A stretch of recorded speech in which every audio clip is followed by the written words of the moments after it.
Harvey? Here. Councilmember McAdams? Here. Mayor Pro Tem Fisher? Here. Here. And Councilmember Kathy Biala is not with us tonight, but there are 4 of us here.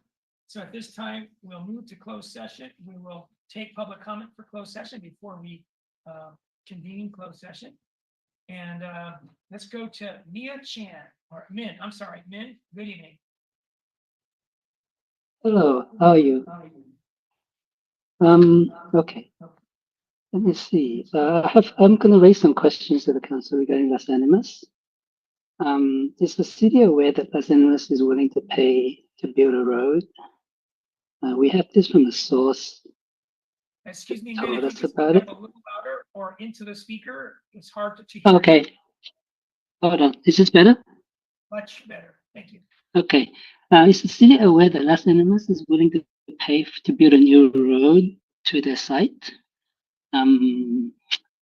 Now, the sensitive areas is to the east and south of the site, but northwards there are no sensitive plants.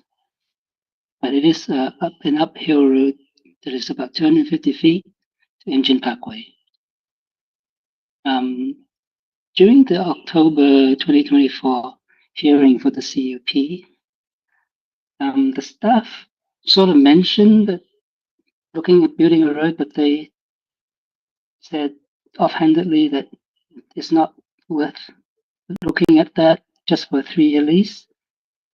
And nothing was made from that comment any further. To me, the city staff is really not experts at building roads and wildlife. So maybe a study should have been done before dismissing building a new road for Las Animas. Now, let's see. Also, for this new lease for Las Animas,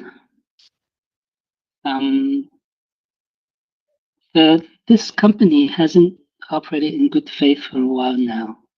Its lease expired in 2017, and the CUP also expired in 2017, and it's been operating with neither for 7 years. It has a CUP now for the last couple of months, but no lease. So it's still not supposed to be operating. And we who live in the area are bearing the consequences of all the noise and safety and trucks driving around. And as far as I'm concerned, they're operating without they're operating without all the conditions required for business to run in Marina. So I don't see why they're even allowed to drive today. I'm sitting here in my office, hearing them the whole day. Anyway, thank you very much. Thank you very much, Min. Let's go to Tom Zahiralis. Hello, can you hear me? Yes, hello, Tom. Great. Well, good evening, Honorable Mayor, City Council members, and fellow residents. My name is Tom Zahiralis. I'm a resident on California Avenue. I'm here tonight to strongly oppose new long-term lease for the Las Animas Cement Company. For many months, our residents have endured the unrelenting noise disruption and safety concerns caused by Las Animas cement truck operations. These heavy cement trucks that are barreling down California Avenue at all hours of the day have become a constant nuisance, and residents have repeatedly reported violations of noise ordinances. This is not just an inconvenience. It is a serious quality of life and mental health issue for Marina residents. I've spoken several times at City Council meetings over the past few months, opposing the 3+1 year Las Animas lease proposed by city staff, also opposing the Las Animas Cement Company request for 30 night operations per year by providing the alternative of using the Las Animas cement plant in Santa Cruz, and raising concerns over the continued noise ordinance violations put upon California Avenue residents who are not to blame for this long-term mess. Our concerns are not isolated. Our petition signed by 70+ residents from the dunes makes it clear. People do not want the cement truck operating on our streets. Families, seniors, and working professionals alike have voiced their frustration over the persistent noise, the safety risks, and the disregard for the city noise ordinances. This petition represents a united community demanding change, and it cannot be ignored. The city has clear noise regulations, and yet Los Animas continues to violate them daily and will continue to violate them if night operations are approved by the Marina City Council. The request for 30 nighttime operations will disrupt sleep, impact residents' health, and create unnecessary hazards on our roads. If a resident were to repeatedly break noise ordinances, they would face consequences. Why should a company be treated any differently? Moreover, the ongoing truck traffic not only generates excessive noise, but also increases wear and tear on our streets, leading to higher maintenance costs at the expense of taxpayers. The dust and emissions from these operations further degrade air quality, affecting the health of our families, children, seniors living adjacent to the Los Animas Cement Company. Marina is not just a place, a business, it's our home, our sanctuary, our community. We must prioritize the well-being of our residents over industrial convenience. The voices of our residents are clear. The petition speaks for itself. Los Animas should be given no more than 1 year max lease and a strict 6-month teardown exception with no further lease extensions for Los Animas Cement Company. Let's hold businesses accountable for their impact on our community and choose a future that values our residents. Thank you very much, City Council. Thank you, Tom. Let's go to Carol. Welcome, Carol. Hi, can you hear me? Yes, Carol. Good evening. The clock is set at 2 minutes now. Is it not 3 minutes? Supposed to be 3 minutes? It is 3 minutes. Yeah, it's set at 2 now. Oh, okay. Carol here, speaking on behalf of the No to LA Concerned Citizens Group. We sent a letter earlier today to the council. The noise study that has just been completed shows beyond the shadow of a doubt that the noise from the trucks from Los Animas every day is above the daily average noise limit in the Marina Municipal Code. So there's clear evidence that Los Animas is breaking the Marina Municipal Code every day. I'd like to quote from the Marina Planning Commission from the resolution passed in October 2024 when it gave Los Animas a new CUP. The commission requests that the approved users be monitored by the city and required to remain in compliance with the MMC and conditions of approval. It also expressed concern that both Los Animas and the city have allowed Los Animas to operate in violation. So now that there is proof of a noise study that the things are being breached, the city is required to ensure that a new lease is denied because there's evidence to provide that the noise is above the limit. And there are other infractions of the past. You can read the letter. What I want to say is that should the city grant a new lease, you're sacrificing the health and safety of the people to bear the mistake of the city's mistakes. If you want to continue, a new access road should be built so that the code is not being violated. In the hideous event that you're still looking to grant a new lease, you need to ensure that there's strict penalties to ensure that Los Animas will comply. Because this company has a history of being non-compliant, and the city has a history of forgetting about it. The clauses to insert will be: 1, Los Animas there must be a high deposit to ensure that Los Animas will stop and depart when it's required to. 2nd, during the decommissioning period, there should be no business activities. And for every day that continues with business activities during the decommissioning, there should be a penalty of $10,000 per day.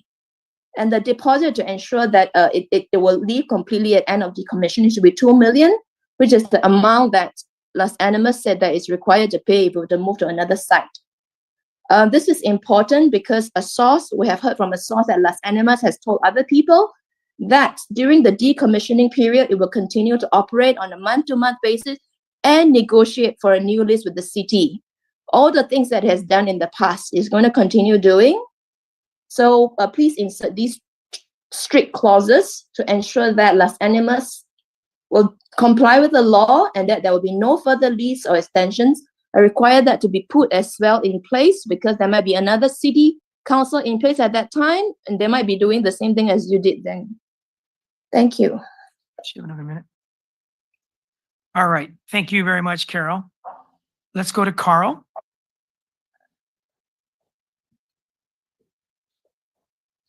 Wanted to talk about the Los Animas concrete. Great. Go ahead, Carl. Go ahead, Felicia. Okay, yes, my name is Felicia, and I have concerns where, of course, the air pollution with a lot of trucks are going by. We can kind of smell some stuff that's coming off of it as they go by. The noise pollution, it's the exhaust from the air pollution and the noise from all that is, every day we just kind of hear them. And based upon our neighbor, the one that you just heard from Carol, she has a Zoom camera that sees every time they go by. And it's like, I get alerted. I'm like, what's that noise? And I hear a lot of zooming. Also in concerns with safety, if people are going through the California with high rate of speed, if there's an object in the road or they lose control, they can actually crash into fences, things like that. That's endangering kids, pets, people who are on bikes, and they can't stop quickly. So that's a very safety concern. This morning, I went out there and there was a car that zoomed by so quickly. I'm like, are you doing 50 miles per hour? And we're requesting that they deny Los Animos concrete lease renewal due to these safety concerns. And then also that we're requesting that Los Alamos build a new access road to Imgen Parkway so that they can mediate a lot of the heavy trucks coming down, wearing out the road and things like that. So that's my 2 cents. Yeah, so that's in our opinion is the two options is either do not renew the lease or build an access road that does not involve routing their traffic through residential streets. That would be very much appreciated. Thank you. Thank you, Carl. Okay, seeing no other public in the building with us or online. Oh, yes, please step forward. So this is for comment, anything that's on our closed session agenda. Hello, everyone. Thank you for the time. My name is Tom Lubo. My name is Tom Lubo, and I stand before you today as a Marina citizen, homeowner, and father. I am pleading with this council to not issue a new lease for Los Animas Concrete. This company and its suppliers creates an unsafe environment for the children of Marina, the students of CSUMB, and anybody who visits the equestrian center. They run the stop signs, cross the double yellow lines on a daily basis. Called the owner, Mr. French, over 5 times, and despite all of his assurances, none of this has resulted in any change. They continually disobey traffic laws. They've polluted and were cited for this in 2019. They built structures out of code in 2021. They operated out of lease and permit after 2017. They changed business entities without notifying the city. They have a history of doing what they want unless enforced. And they have shown a general lack of respect for the rule of law. Letting them operate at night and on Saturdays, which they already do, when children are out of school, visit the equestrian center from around the peninsula, furthers endangers the children who play outside and cross this intersection daily. They conserve existing contracts from their Santa Cruz facility 36 minutes away. The city can engage other cement companies like Don Chapin or Granite Rock in Salinas or Seaside. And I just am wondering, why would we consider a 4-year lease when this limits the ability of the city to execute on the general plan for developing this exact plot of land? I see 2 solutions, as others have mentioned, eviction or building a road to remove the dangers from our community at Los Animas's cost. A reasonable compromise would be a 1-year lease with specific language, as Carol and others have said, to mandate decommission for 6 months with no operations and heavy fines and enforcement for any violation, because they have a history of doing whatever they want. Voting in favor of this new lease does not align with the city mission or vision statement that you were all elected to uphold. I hope you make the right decision. Thank you for your time and consideration. Thank you very much, Tom. Okay, I'm going to double check here. I think we've heard from folks that want to speak, and I appreciate you, Min and Tom, Zaharelis, Carl, and Carol, and Tom Luco. Thank you for being here. So we're going to go to closed session now, and we will be back here at 6:30, if at all possible. Recording stopped.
Okay, Doug, are we ready? Recording in progress. All right, welcome back, everybody. We are here after closed session for our open session of Tuesday, March 4th, 2025, regular city council meeting, City of Marina. And we've just come from closed session, so I'll ask our city attorney, Renee Ortega, to summarize our closed session. Yes, council provided direction, but no reportable actions were taken. And we'll probably go back to closed session after the open session for 2 items. Okay. Do we have a volunteer to lead us in the Pledge of Allegiance? All right, our police chief, Randy Hopkins, will lead us in the Pledge of Allegiance.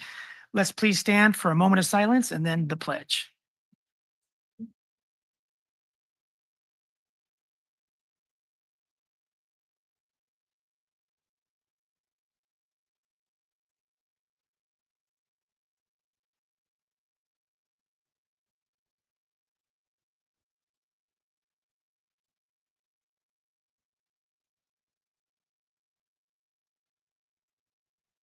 Thank you, Chief. We appreciate that.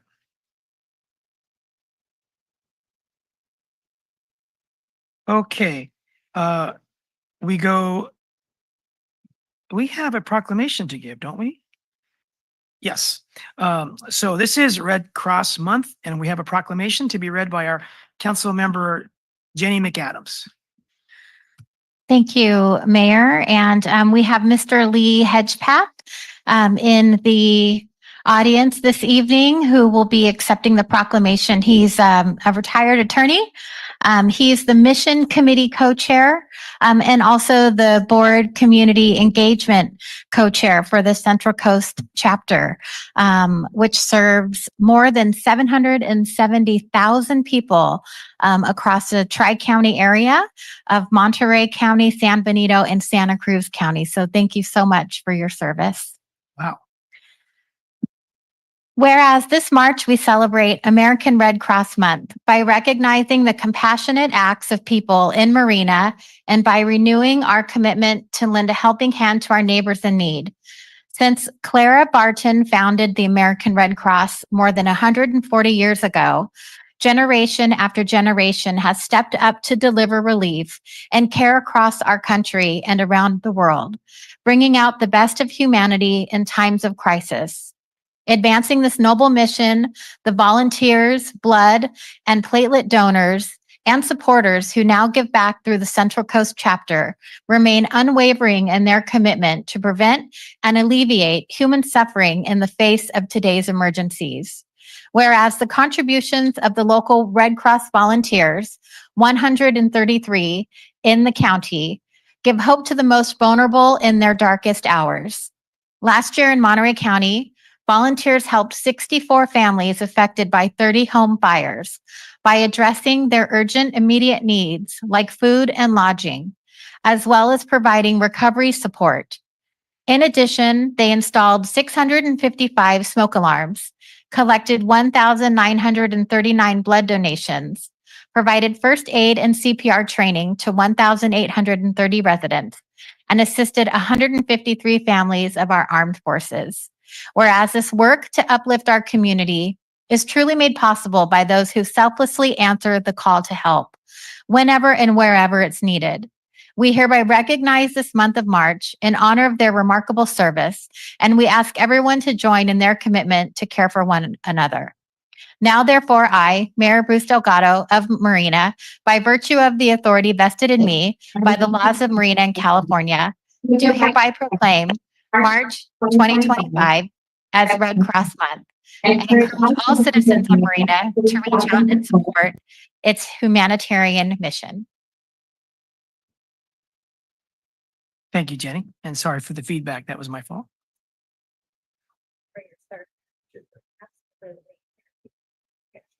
Oh, yeah. We have a. Oh, Miss Melinda.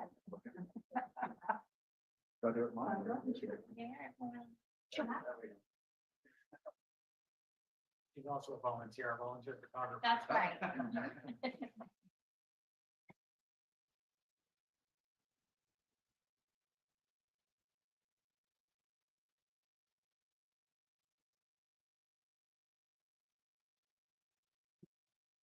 so much. Thank you very much.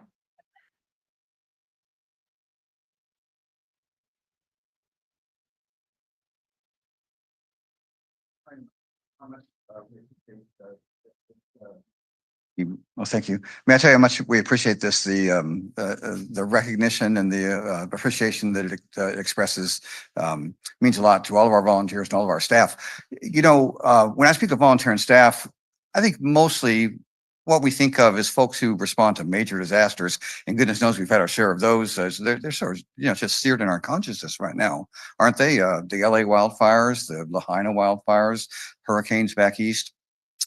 And, you know, so this means a lot to the folks, and including folks from our area who have responded to all those, have deployed and responded to all those disasters. But it means equally as much to folks who really, they don't get in the limelight nearly as much. We don't see them on TV deploying to back east and so forth and so on. It's folks who put themselves on a list to volunteer, to take a phone call at 3 a.m. when somebody in the neighborhood, someone across town has had a fire at their home, and they climb out of bed and they go help them and, you know, provide resources and assistance and whatnot.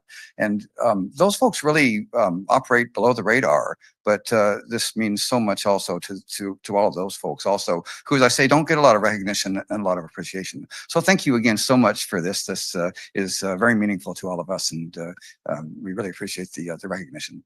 Thank you very much, Lee. Thank you. Okay, so now we're going to have introduction of Chris Harris, Senior Building Inspector.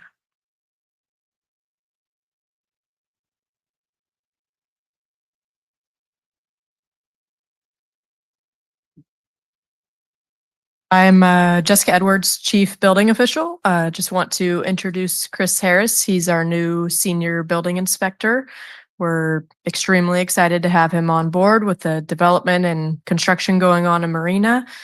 He's going to be a great asset to the team. So this is Chris Harris.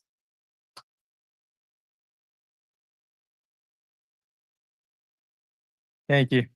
I grew up in Paso Robles. Been in building inspections for just under 2 years now. Even worked with the city of Marina in a contract capacity, and just love the city from then on. So came back and decided to join the team. That's great, Chris. Welcome aboard.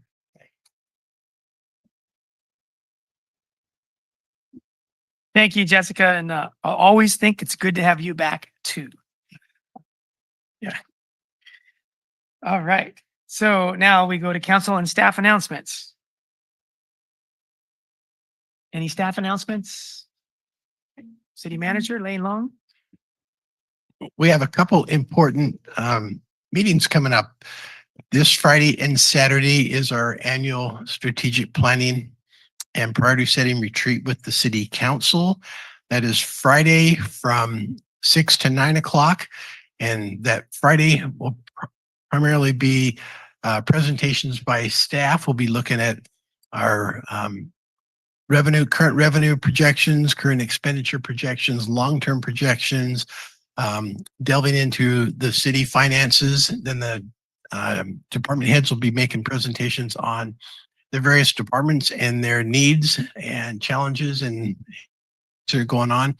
So Friday night, you'll learn a lot about city finances and the needs from the departments. And then Saturday, the retreat will continue from 9 a.m. to noon, and that'll be primarily the priority setting with the City Council. And the goal of it is just to get some high-level priorities from the council that we can use as we move forward in putting our budget together. There will be opportunities on Friday at the start for public to give comment, and that'll be only really public comment part of this part of the retreat. We will also be having opportunities really focused on getting community input and public input. And so we have set aside Saturday, March 29th from 2 to 4 o'clock is we're going to have a community input or committee session to get input into the budget. And so we'll be having a facilitator, and it'll be strictly 2 hours to get input from everyone in the community on on what you want in the budget, what your needs are, what you think we don't need. And we're going to get a lot more information about that. We also will be putting together a survey that we'll be putting out there for the public also to get input into the budget process. And so with those three main components, then come April, as on the staff end, we'll put together a draft budget. Then in April, we'll start our study meetings with the council and the public to review the draft budget again. And then in May, we will start our public hearings to adopt the budget, and hopefully in June, we will approve our budget. So that's our process. So this year, we're doing an extra step with this community meeting on Saturday, March 29th from 2 to 4 o'clock to strictly get input from the community. All right. Lane, on that Saturday, March 29th, do you consider it community input or a workshop? Will there be presentations? Any teaching or education? Yes, absolutely will. We'll have all of our directors there again. And so they'll be, part of that will be teaching, but we'll be teaching about the budget process, teaching about finances. And yeah, so that will definitely be part of that meeting. Okay, so budget process, finances, and directors' presentations. Yes. Okay, so kind of a workshop. Correct. Yes. Okay. All right. Any other staff announcements? We miss Andrea. Normally she has stuff for us. Council, let's go to Councilmember McAdams. Thank you, Mayor. Through April 12th at the Marina Library, the Monterey County Free Libraries is holding their annual prom dress donation drive. So if you have a gently used prom dress, a cocktail dress, or accessories no longer needed, please bring them to the library to help out a local student shine on their special night. And the dresses and accessories will be distributed at the April 12th Dad's Read event. If you have questions, you can call 831-883-7507. I have a question. How about the guys with their tuxes?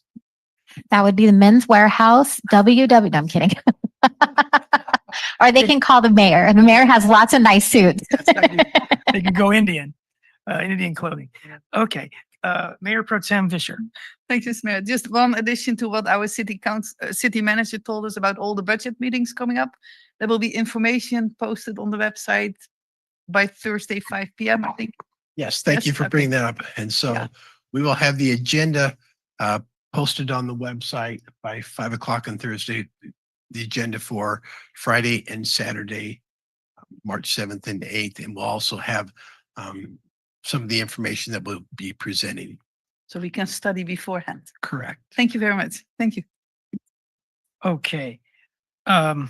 Since Jenny brought up April 12th for the prom dress donations, I just want to remind people that's also our Marina Earth Day 2025.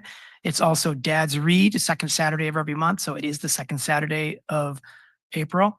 So there'll be a lot going on: live music, volunteer service projects, vegan, fresh, free and fresh vegan Chinese lunch for all volunteers.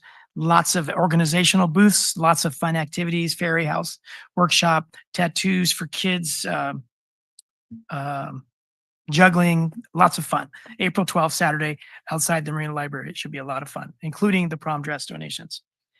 Okay, now we go to public comment for anything you want to say about the consent agenda or anything that's not elsewise on our agenda, which is basically two things. We have a hearing and then we have the Aquatic and Sports Center. So other than that, we're taking public comment now. And let's go first to Carol. Welcome back, Carol. Hi, my name is Carol Ng, and I speak on behalf of a concerned citizens group in Marina.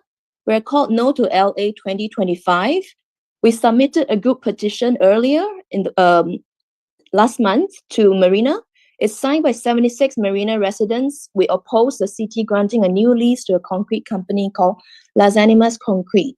I want to let all Marina residents know that if the city were to go ahead to give a new lease to this company from Santa Cruz, the city will be exposing itself to a lawsuit, as the city now knows that Las Animas is breaking the laws of Marina. Earlier this year, the city of Marina commissioned a noise study to be done by a consultant, and the result was shown that the noise on the road California generated together with Las Animas trucks, they breach the allowable noise limit in the Marina Municipal Code. So there is evidence to show that the noise from Las Animas trucks breaks the Marina Municipal Code, and the city is aware of it, to know it and allow it to continue to operate via a new lease is to not enforce the law and to sanction laws to be broken. This is allowing the city to be exposed to a new lawsuit because it knows the law is being broken and it's sanctioning it to be broken. Number two, the safety of people and children are also be put at risk if the city allows for Las Animas to continue to run its trucks on California Avenue. This means there would be another lawsuit, and catastrophic one, if a child or somebody were to be hit or dies. Half of the road on California Avenue where the trucks travel on does not have a sidewalk. I want to tell you about what these trucks are, which all these people are opposing. The length of the trucks range from 30 feet to 60 feet. That's how long it is, 30 to 60 feet. And they weigh up to 60,000 pounds. 60,000 pounds. Children and people walk on the same road as these massive, dangerous trucks. And more than half of the road does not have a sidewalk. Somebody, when they get hit, the damage from a heavy vehicle is much more than a car. So that's another lawsuit. That's two lawsuits that are being exposed if Las Animas is allowed to be given a new lease. One is knowing that it generates noise which is above the municipal code and not enforcing it and allowing it. Number two, knowing how dangerous it is to put people and children at risk to be on the same road with no sidewalk, to walk on the same road as these massive trucks of 60,000 pounds, and allow it if somebody gets hit, a lawsuit is coming. Please deny the lease. Thank you. Thank you very much, Carol, for all your hard work and time. Let's go now to John Sanders. Hello, John. Welcome back.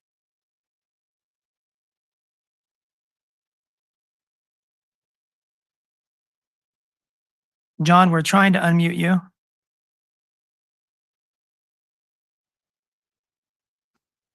Can you hear me now? Yes, welcome. Great, great.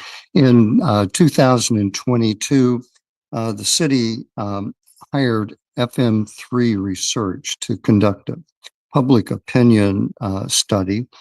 First question in their survey was, do you think things in the city of Marina are headed in the right direction, or are they off on the wrong track?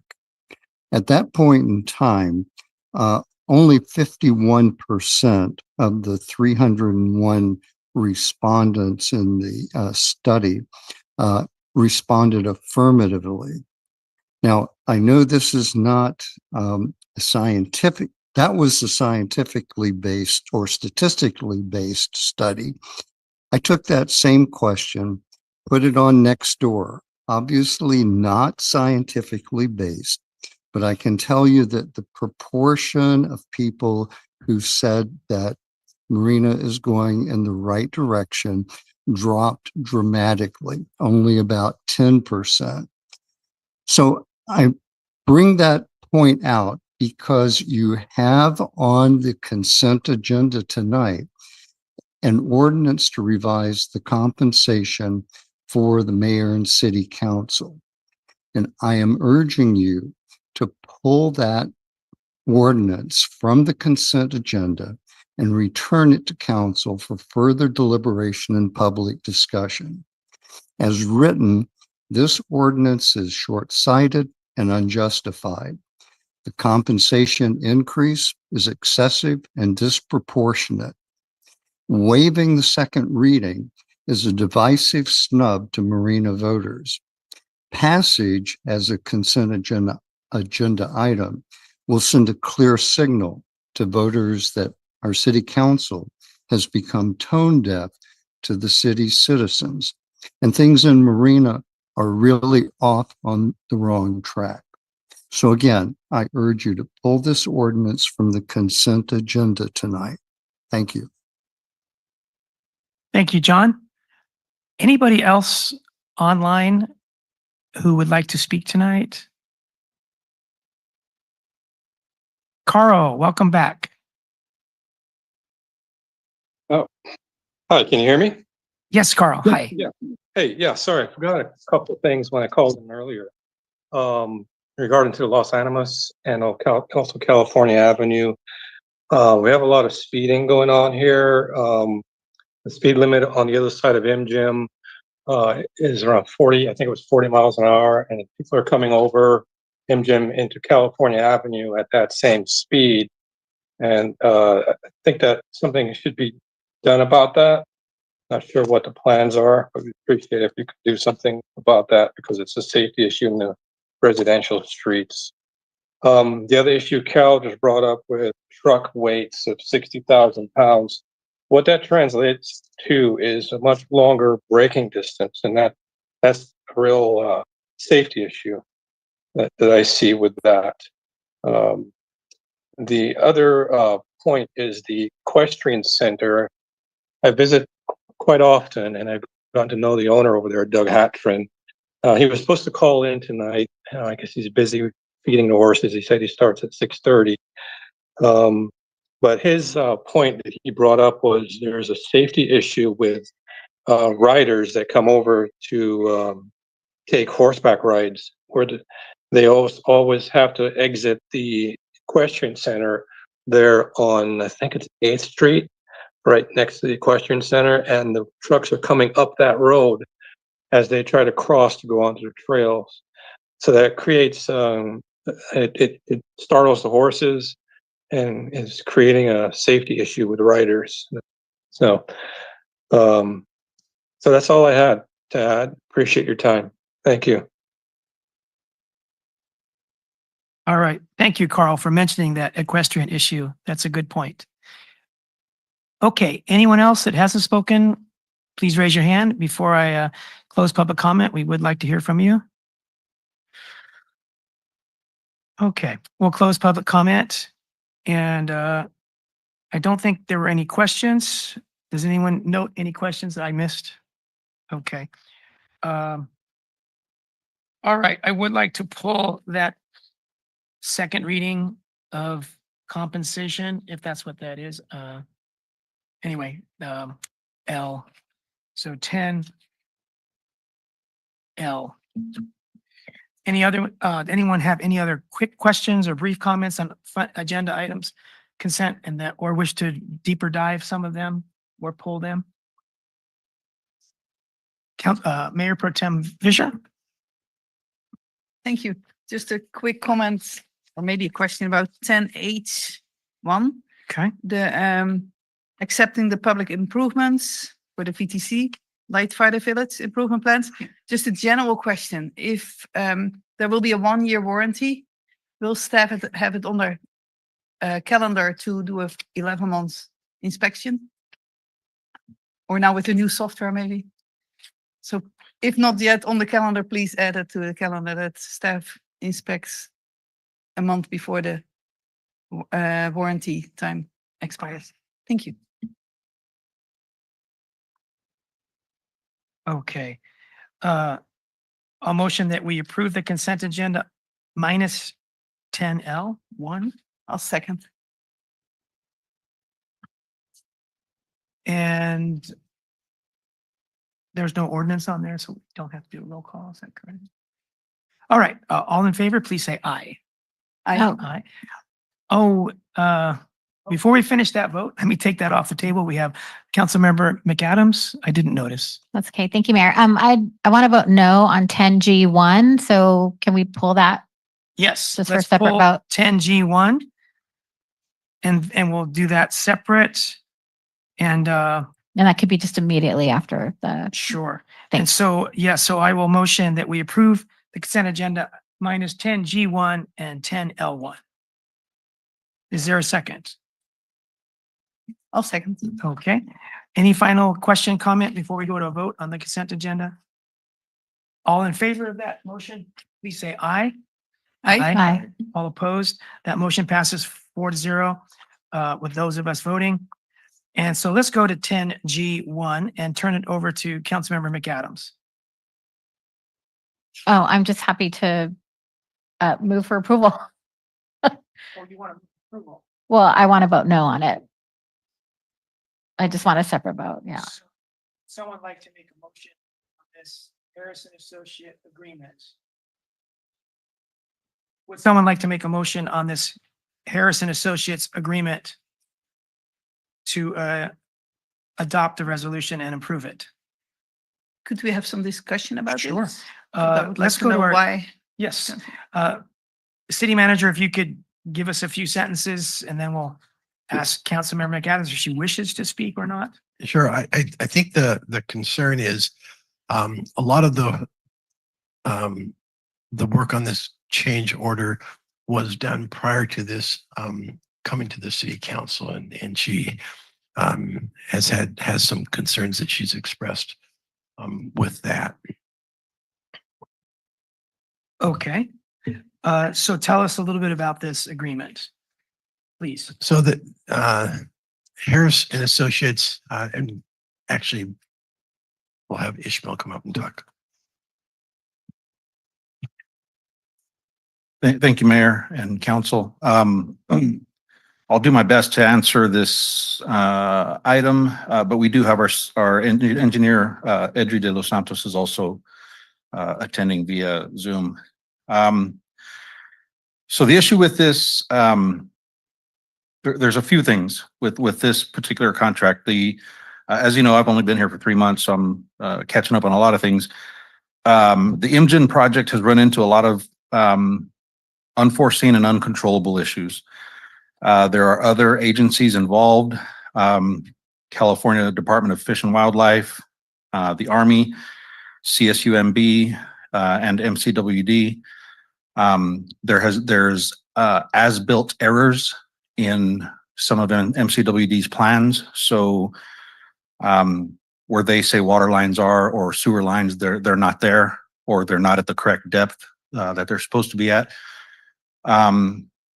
The work that Harrison Associates has done already is things that they encountered as the project went on. So, for example, our engineer provided this example earlier today.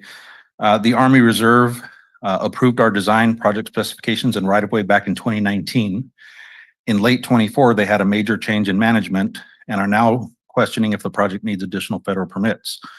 So when that issue came forward, it's here, it's now, it's right in your face. Harris, our construction management company, had no choice but to work on the project, to face the Army, the issues that were going on there.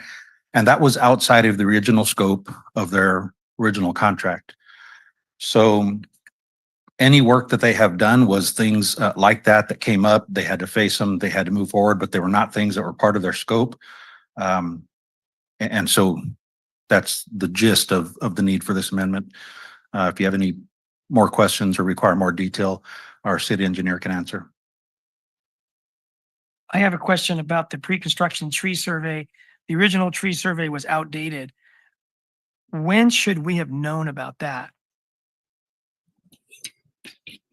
I can answer that, Mr. Mayor. Thank you, Edri. So the original tree survey that was done in 2018 was approved for our CEQA. The ratio of replacement was already approved in our CEQA and NEPA documents. Once the construction actually took place, unfortunately 4 years later, a lot of the smaller trees were now considered actual trees per the diameter that they've grown to. So we had to do a new recount for those trees, but per our replanting ratio, we were able to compensate for the additional trees on the project site. So that was not foreseen. We didn't think that it was going to take 4 years through CDFW process. Unfortunately, due to the nature of environmental protection, we want to make sure that we do it right, both on the CDFW side and the city side, which is why it took so long. Thank you, Edry. Ishmael, $416,000 of change orders. Was this at all within our contingency? Isn't this the kind of thing that we have contingencies for? I'm not sure what the contingency is on this project. Like I said, this is one that it's 50% complete. I've been here 3 months, still trying to get all the details on this project. Do you have that number, Edry? Yeah, so this is about 10% of our contingency for CM. So we were actually foreseeing quite a bit more issues that would be raised because of the unknowns of working within Fort Ord. Harrison Associates has proven extremely efficient and cost sensitive in terms of how they've carried out their work. And so we've actually eliminated a lot of issues in an economical amount of time and money. And they've cost engineered the project quite a bit as well, coordinating with those different agencies that Ishmael had been pointing out. So the reason that we're bringing this tonight is that we understand where the issues are coming from. We've addressed them, but we've addressed them with budget funds from other parts of their contract. Now that we've drained those parts of the contract, we have to replenish them going forward. We do not foresee, because we're so far along with the contract, we do not foresee having to come back to council for another amendment. This amendment should take our construction management team to the end of the project in 2026. So thank you, Edry. Did you say that this 416 or this 416, well, I guess it's about $500,000 total with 2 amendments that total that much on a $3.5 million project? So that's about 1/7. So that's about 14%. Right. That's within our contingency? Correct. It's well within the project's contingency. The request for the council is not for additional funds. It's solely to amend the contract. And that amendment would take money out of the contingency and apply it to make Harrison Associates whole? That is correct. We are not inputting additional funds into the project budget. We are solely amending their contract to allow us to pay them from our project budget.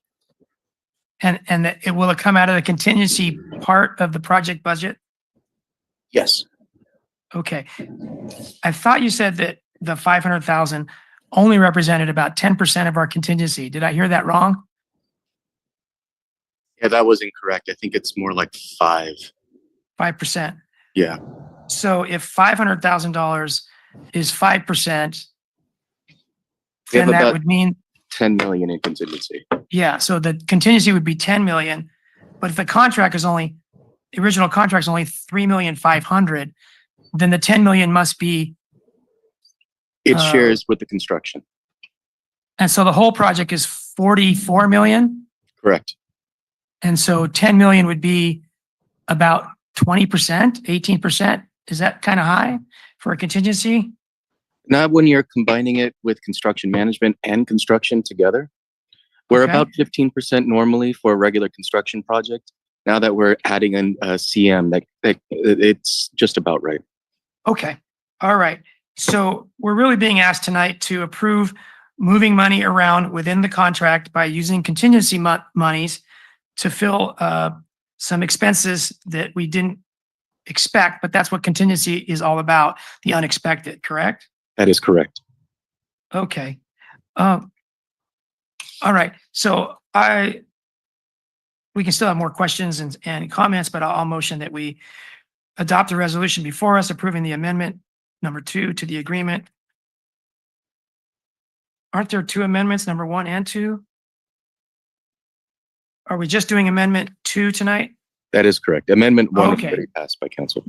Okay, so we're only approving the movement of $416,000, not 500,000 like I thought. So to approve amendment number 2, adopt the resolution and authorize city manager and city attorney to do their respective duties on this. That's my motion. I'd like to second. Okay, let's go to Councilmember McAdams. Thank you. And then just my discussion on the motion is that if something like this were to come again, I would request that staff be transparent that the work has been completed. Okay. Staff, what's our process? What's our norm as far as advising council around change orders? I can only speak to my experience. This is the norm. So we either do it this way or we come to you with several amendments for every little thing that changes the project.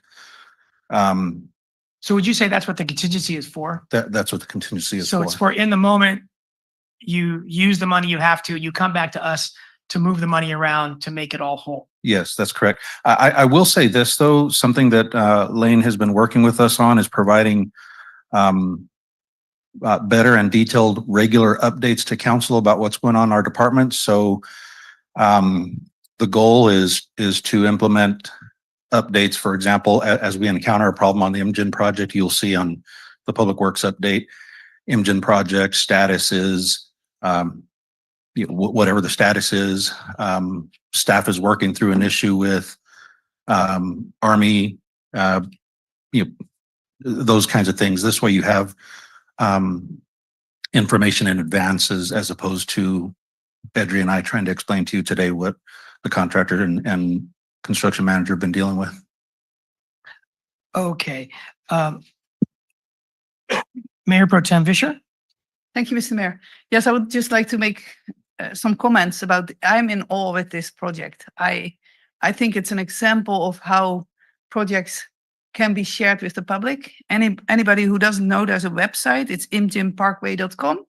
They have weekly updates with photos. You can sign up for the newsletter. It has several parties.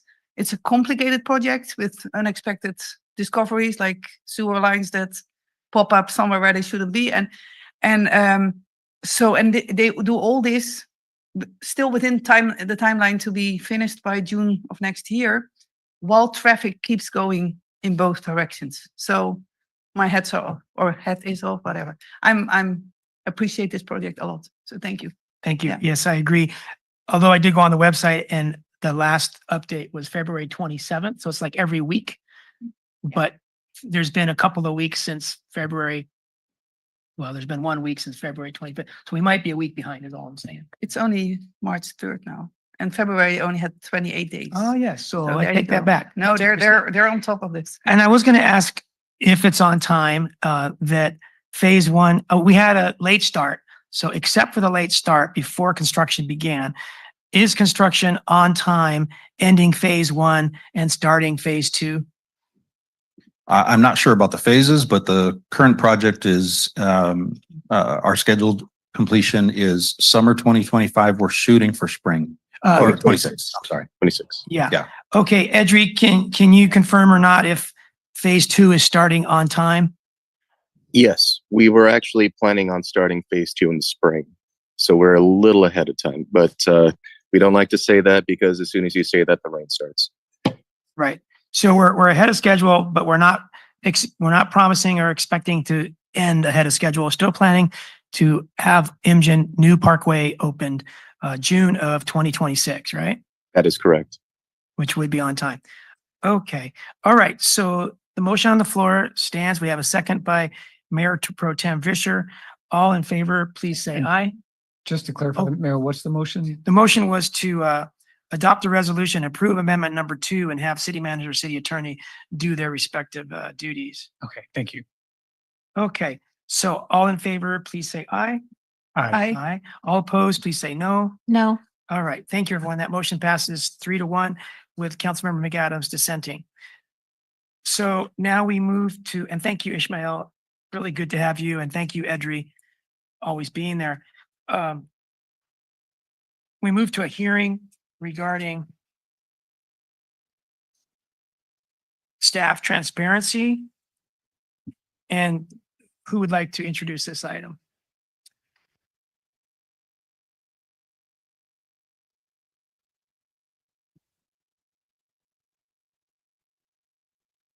That'd be Allison, yes. Allison Hunter, our senior planner. Planning manager. Planning manager. Still planning manager, yes. Okay. Thank you. Good evening, Mayor and Council and members of the public. I'm here to present a proposed municipal code ordinance amendment that has three parts. So as you all know, as planning staff and the public also use our municipal code, we come to discover things that are either inconsistent internally or that just don't work very well, or they're out of date, they're not common practice, etc. So we endeavor to bring these items to the Planning Commission and Council to make them better. And that's what this is doing. So the first item is to codify a process wherein the community development director can elevate certain otherwise administrative permits to a higher review authority. So that would be to the Planning Commission as the next highest review authority. The second item is to establish a clear permit expiration period. Right now, our code is lacking. This is a very common protocol for zoning codes to have very clear expiration period and timelines. And the third item is to consolidate appeal procedures just into one location called appeals, instead of having each type of permit have its own appeal process. This item went to the Planning Commission on January 23rd, 2025. Planning Commission recommended approval as you have received it. Next slide, please. Okay, so taking the first one first, this proposed amendment is adding a new section, section 17.59. This would allow the community development director to elevate an administrative permit that the director feels would benefit from a larger public participation, or maybe it affects a large number of people or a large geographic area. So an example recently has to do with a tree replacement process that was part of an approved landscape plan, but would have resulted in quite a few trees to be removed along public right-of-way.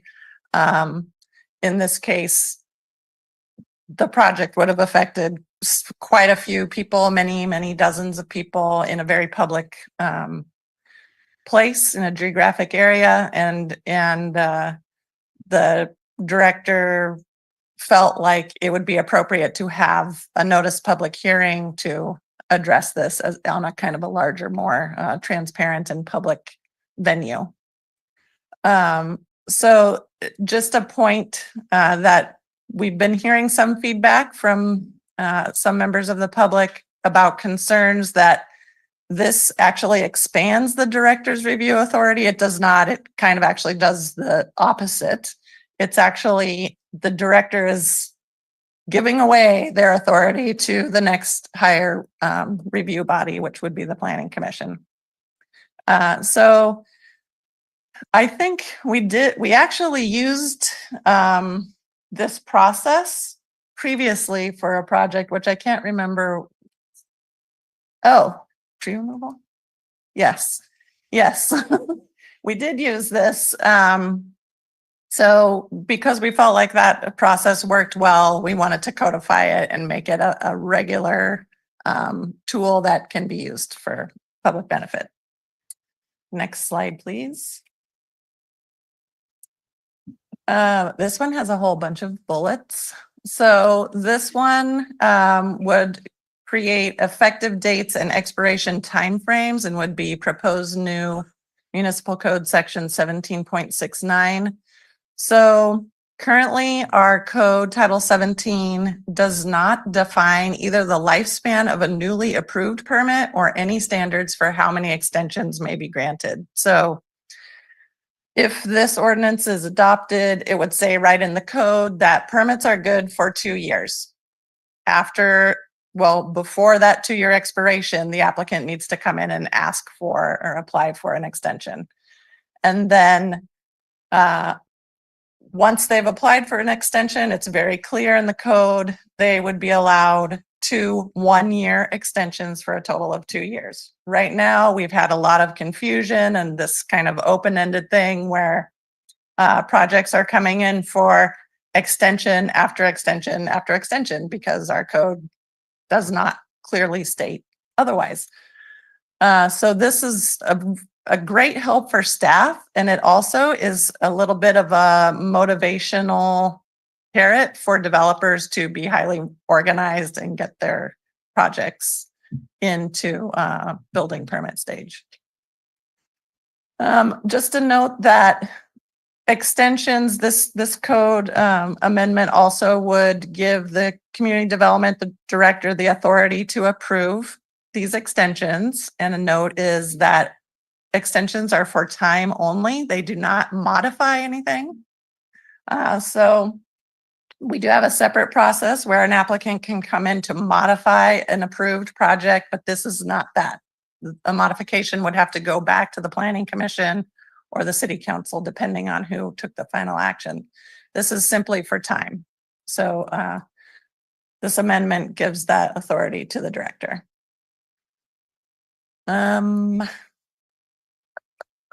Yes, I think that's it for all those bullets. Next slide, please. And then appeal procedures. Again, this is simply to put all of our appeal procedures into one section. So it's repealing those 3 other sections which pertain to use permits, design review, and variance, and it's putting everything into one consolidated section 17.70. It does also change our existing appeal rules, and it would require that an appellant actually provide a statement or evidence that indicates an error or abuse of discretion by the planning commission, or that the planning commission's decision was not supported by substantial evidence. So this is new. Currently, anyone can file appeal who pays the appeal fee without any basis of fact or evidence that there was actually something wrong with the planning commission's decision. So we are stepping it up a notch. So this amendment would raise the bar on what constitutes a valid appeal submittal. One note on this is that this amendment has no bearing on appeal fees. Appeal fees are addressed through the council's budget process. So this doesn't touch the appeal fee. That gets discussed under a totally different process. Next slide. And with that, I am available to answer any questions, and I've provided a handy recommended motion there for you in case anybody wants to utilize that. Thank you very much. Thank you. Okay, so this is time just for clarifying questions, not for general questions or comments, and then we'll go to the public and then come back. So does anyone have any clarifying questions? Councilmember McAdams? Or Councilmember McCarthy? Oh, wait. Okay, all right. So let's go, open a public hearing to elicit public comment. So does anyone in the public wish to speak? Please raise your hands. I don't see anyone in the room, but let's go to Tom Lubau. Welcome back, Tom. Go ahead, Tom.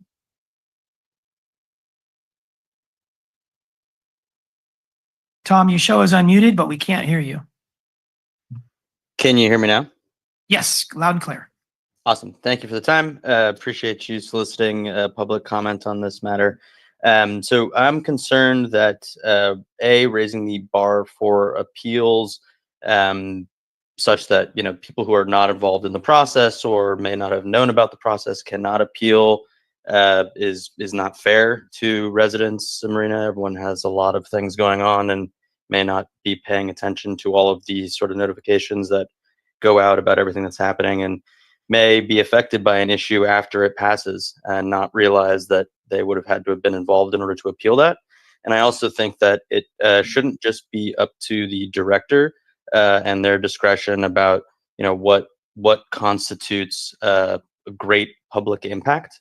I think that there should be some sort of mechanism that would enable council or elected representatives the ability to reevaluate something like that should the director choose not to bring this up to a higher body.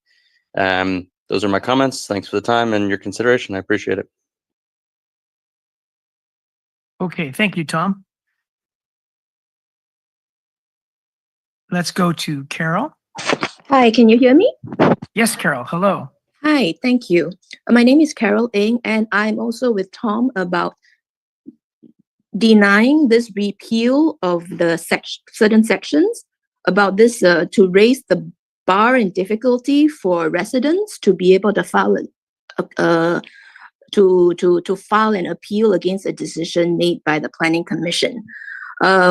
This is wrong because if a decision made by the Planning Commission is robust, then it should stand up to scrutiny and not be a case where somebody who did not partake in the original process cannot appeal against something which is wrong.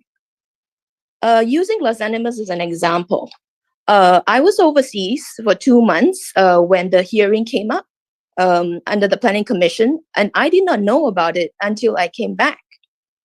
And further, so because I did not know about it and did not partake of the process, I could not have possibly appealed. But I am affected by it, so I didn't know about it. And if I'm affected by it, why can't I appeal it if it's wrong? The second thing is right now the fees are prohibitive for imposed by the city. It costs $3,000 or $2,780 to be exact to file an appeal against a decision made. This is prohibitive.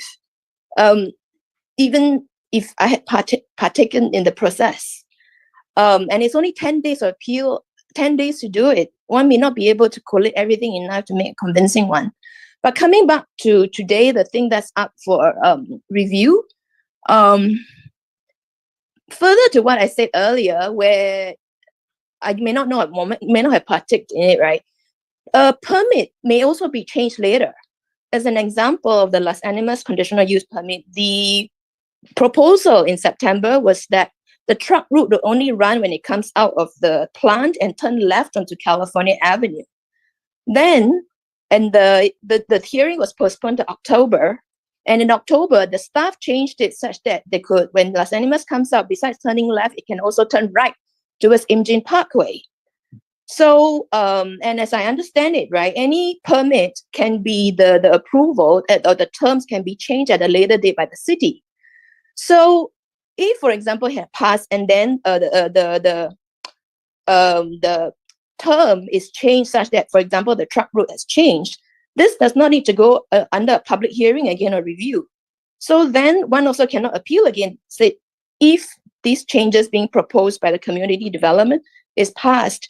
So it should not be a case where something that affects the public, they cannot appeal it by raising the bar now. And as it stands, the bar is really prohibitive. And this allows any appeal in the first place. So that's two things. Hope you can reject this, please. It's wrong. Thank you. Thank you very much, Carol. I think there might be some discussion on this to make sure that we're clear what everyone is thinking this is going to do, but we'll have that discussion after public comment. For now, let's go to Carl. Welcome back, Carl. Hi, back again, sorry. I was just wondering if you could clarify what exactly is the process for making a decision on Los Animas and how long you think it would take to get a final decision? Or I don't know if you're open using taking questions right now or not. Well, we're not taking questions on that issue. That issue was under consent. But what we would have done if you brought this up at the right time, we would have referred you to staff offline to ask those questions. So please email those questions to the city, but they're not part of this topic. That's fine. Thank you very much. Oh, you can still ask questions. Oh yeah, they were, I'm so sorry. You could have brought that up during public communication on items that are not on the agenda tonight. And we would have told you instead of answering you, we would have told you to contact City Hall with those questions because we no longer answer questions during our city council meeting, but we refer you to staff. So please write your questions down in an email and send them to our city manager who can answer those for you to the best of his ability, as long as it doesn't get involved with the legal issues going on with that case. Okay. Not seeing any other hands raised. We'll give everyone a moment before we close the public hearing.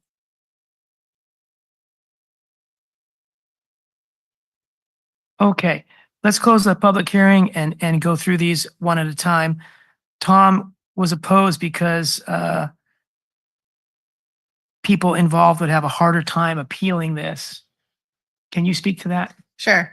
So we are not proposing to change the days of the appeal period, other than to clarify that the appeal period is 10 calendar days.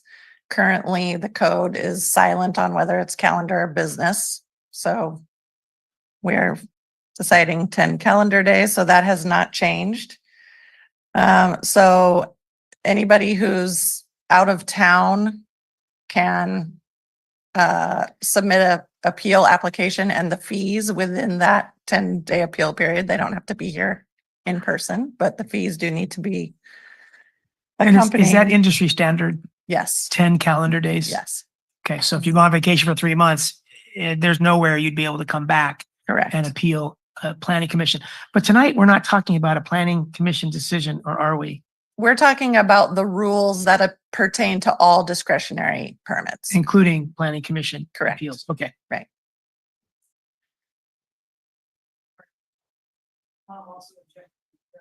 Tom also objected because the CDD director, in his opinion, shouldn't dictate what is elevated or not elevated. So what's the current situation and how would that change? Right. So currently, we're only talking about administrative permits that are clearly indicated in our code as administrative. So those are ones that currently the CDD director has all the ability to Correct. to make the decision, That's correct. but he doesn't have the ability, he to elevate them yet. Formally, until this is codified. Correct. Okay. So in your opinion, it gives the CD director less authority because now that person can give it to the planning commission. One could look at it that way. Yes. Okay. All right. Did you have some input, Lane? I don't think it gives the community development director less authority. His authority doesn't change. It just gives him the ability, if he thinks it's more complex, Yes. to elevate it. But his authority stays the same. Correct. Yes. Thank you. Okay. Carol was objecting because she's thinking it raises the bar to appeal a planning commission decision. Could you speak to that? Sure. So currently, all of our public hearing notices, the postcards that go out to people in the mail, already include the California statute that says anybody wishing to appeal this decision must be either attend the hearing or provide written testimony for the hearing. So this is already a statutory requirement. We're just codifying it so that it's very clear for the public and for staff. Yeah, but that's before the planning commission makes a decision. That's to invite people to the hearing. But then she's objecting that it's raising the bar to appeal a planning commission decision. Can you speak to that?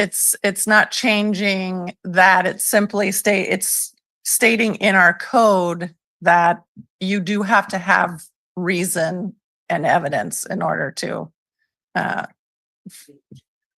yeah. Okay. And so I can provide an example of this if you'd like. Sure. And our city attorney has some input as well. Yeah, so there's two things. One is who can appeal, right? Which I think if you look at the stricken sections of the draft ordinance, you can see that a lot of the language there is sort of carried over into the new section that's where all appeals are consolidated. So number one, you need to be aggrieved, or two, you need to have participated in the public process. So speaking a little fast, one, you have to be impacted or aggrieved. Correct. And the second one is, or you need to have participated in the public hearing Okay. from which the decision you're appealing from is being taken. So that's already in the stricken sections of the current code. Secondly, in terms of what you have to show when you do take an appeal, now this is where the transparency piece comes into play, because those are the standards that operate to overturn or to address an appeal. So those standards, for example, whether it's not supported by substantial evidence in the record or there was an abuse of discretion, those are in the case law, and that is what you have to show. So this is just the transparency piece to let people know, hey, here are the standards you have to meet if you want this decision to be reversed. So it doesn't change or make them harder. It just clarifies what they already are. We, by putting it in the ordinance, have let the public know, here's what you need to show. Okay, but do those already apply? Those already exist. So there's no change except for letting the people know what the current law says. Correct. And is that a state law? That is in the case law. So Case those are law. Judge-made decisions Okay. about what the standards are. Can I ask a clarifying just on that one? So if between the time of the hearing and the appeal, there's significant evidence that's discovered that wasn't known at the time of the hearing, you're saying that someone who wants to appeal can't consider that? Or if they didn't participate in the planning commission, they can't then appeal? So there's two parts to your question. Number one is who can appeal. One is if you have to establish that you were impacted by the decision, or two, that you participated in the public process from which the appeal is taken.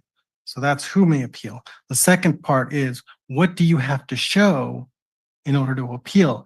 And I think at a minimum, you have to show that there was something that you believe was, because that gives staff the opportunity to prepare the response to that, right? Certainly, if there's more evidence that is developed between when the appeal is taken and when the public hearing, that's just, again, that's just part of the process.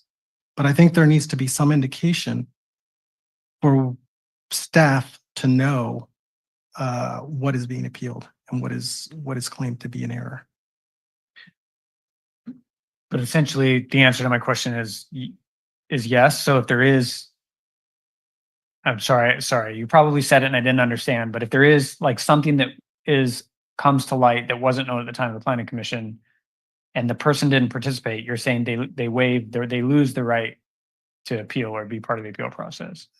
I think yes. And regardless of whether that's written here, that is the way that appeals work. Okay, thank you.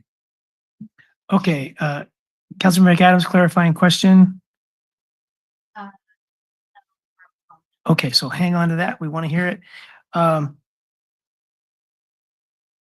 Carol is concerned the fees are prohibitive, but the fees of $2,780 for an appeal fee aren't part of tonight. Correct. Okay. And then she mentioned as an example that the lease of an existing business in Marina, like Las Animas, the terms of that lease could be changed by the CDD director. And I don't think that's true. That is right? incorrect. So currently, and even with this change proposed tonight, the CDD or no other staff has the ability to change lease terms without coming to city council. That is correct. Okay. And then Carl is objecting because, well, no, he was talking about clarifying the process to make decisions on the Las Animas lease. And I think he should follow up to the city manager because that wasn't what we were talking about. Okay, did anyone else note anything that we should address from public? Okay, let's go first to Councilmember McCarthy and then to Councilmember McAdams. Thank you, Mr. Mayor. So first, I think this is fantastic work. I think you're moving the city in a direction that it needs to go because there's some code that clearly needs clarification. But both everybody on this dais, staff and city manager have heard me in different forums say that I am interested in this thing called a call-up provision, which is very much related to what we're talking about. What kind of provision? It's called a call-up provision. And so what that is PG has it, for example, where the council can call up a decision from the planning commission without, it's kind of like an appeal, and I'm not an expert on it, so I don't want to speak out of turn. So kind of bottom line up front, I just want to share, I have some questions, but I'm going to be making a motion that we table this until we can bring back some language on a potential call-up provision. But in terms of my questions, kind of a comment. I appreciate that it sounds like previously you had to attend in person, and under this new code, you're actually allowing people that even if they write a letter. I think that's really great for people who may not be able to afford to fly and appeal. And so I appreciate you putting that in there. I think one of the lenses that I'm looking at this code is how do we make appeals in this process fair to not only just the ultra rich lawyers who can know the language, know how to articulate an appeal in the right language, and can afford to fly back and forth to appeal. And so that brings me to my next comment, and that is kind of the statement of error piece. I'm a little concerned that in particular gives huge advantage to those who have the know-how to write kind of these statements of error versus the everyday resident who knows something's wrong but doesn't know how to articulate it in the appropriate legal fashion. And so that's one concern. I don't know if staff has any one. I mean, I wouldn't anticipate you'd have feedback on that, but if there's On the last point, on the last point. okay, does someone want to speak to that last point of the ability to articulate substantial evidence or negligence? I would just say that if this is simply going to an aggrieved party having more than just, I don't like my neighbor, so I'm going to appeal their project, which frequently happens in some communities. So it's simply stating, if there's a project that goes before the Planning Commission and a concerned party, a neighbor is following along through the process, they've received notice, they attend or they write a letter. If they can't attend in person, they have some responsibility to show that either there was an error made or the commission, had an abuse of their power. Okay. And so I can add a little bit. So, so typically, I mean, we wouldn't expect people who take an appeal to put it in sort of the proper legal form. I think what Right. we would do is to show these are the standards against which we will measure whatever you submit. So whatever was submitted, we would work with staff to evaluate that whatever was submitted against these standards. So that lets the public know these are the standards by which we are going to measure what you submit. okay. And then the last comment for now is just as we move into this paradigm where we have some decisions that are administratively approved, the question that I ask myself is, since there's no hearing, how do people know that there's something that they want to appeal and there's really no information that goes out, and yet they only have 10 days, but they didn't even know there was that's troublesome for me. And I'm wondering if you have any potential solutions or. I can just state that some other municipalities and jurisdictions do add into their administrative permits a noticing provision. So just like we would notice a public hearing, you notice 300 radius owners.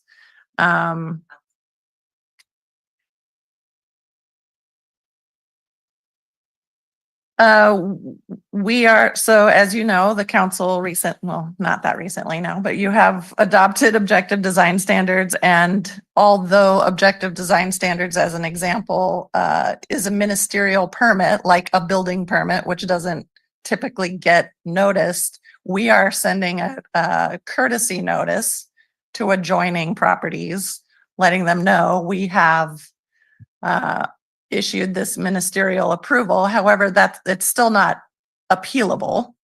That's simply Under the old code, but courtesy. would be under the new code.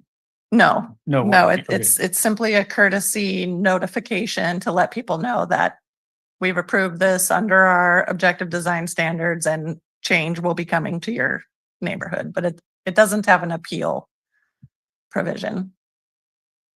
Okay, well, I'll leave it at that for now. Like I said, great work. I suspect that staff probably doesn't favor my suggestion that we consider a call-up provision. But I think it's important for us to consider nonetheless. So thank you, Allison, and thank you. All right. Thank you very much, Brian. Let's go to Councilmember McAdams. Thank you, Mayor, and thank you for this work. Can you go back to the slide where I think it says something about we're he or she feels, like the director. Do you know what I'm talking about? The director's discretion. Yes. I think it's maybe slide 3, one more back. It was one- talking about this like one, the this one. purpose. Yeah.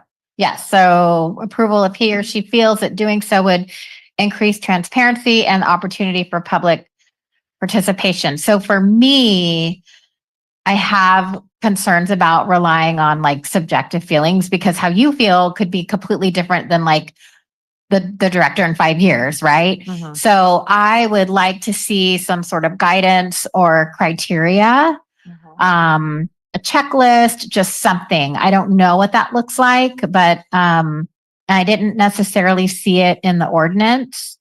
I don't necessarily know if it goes in the ordinance, but just something. I think we heard it from the public a little bit too, right? Because it does seem very subjective right now.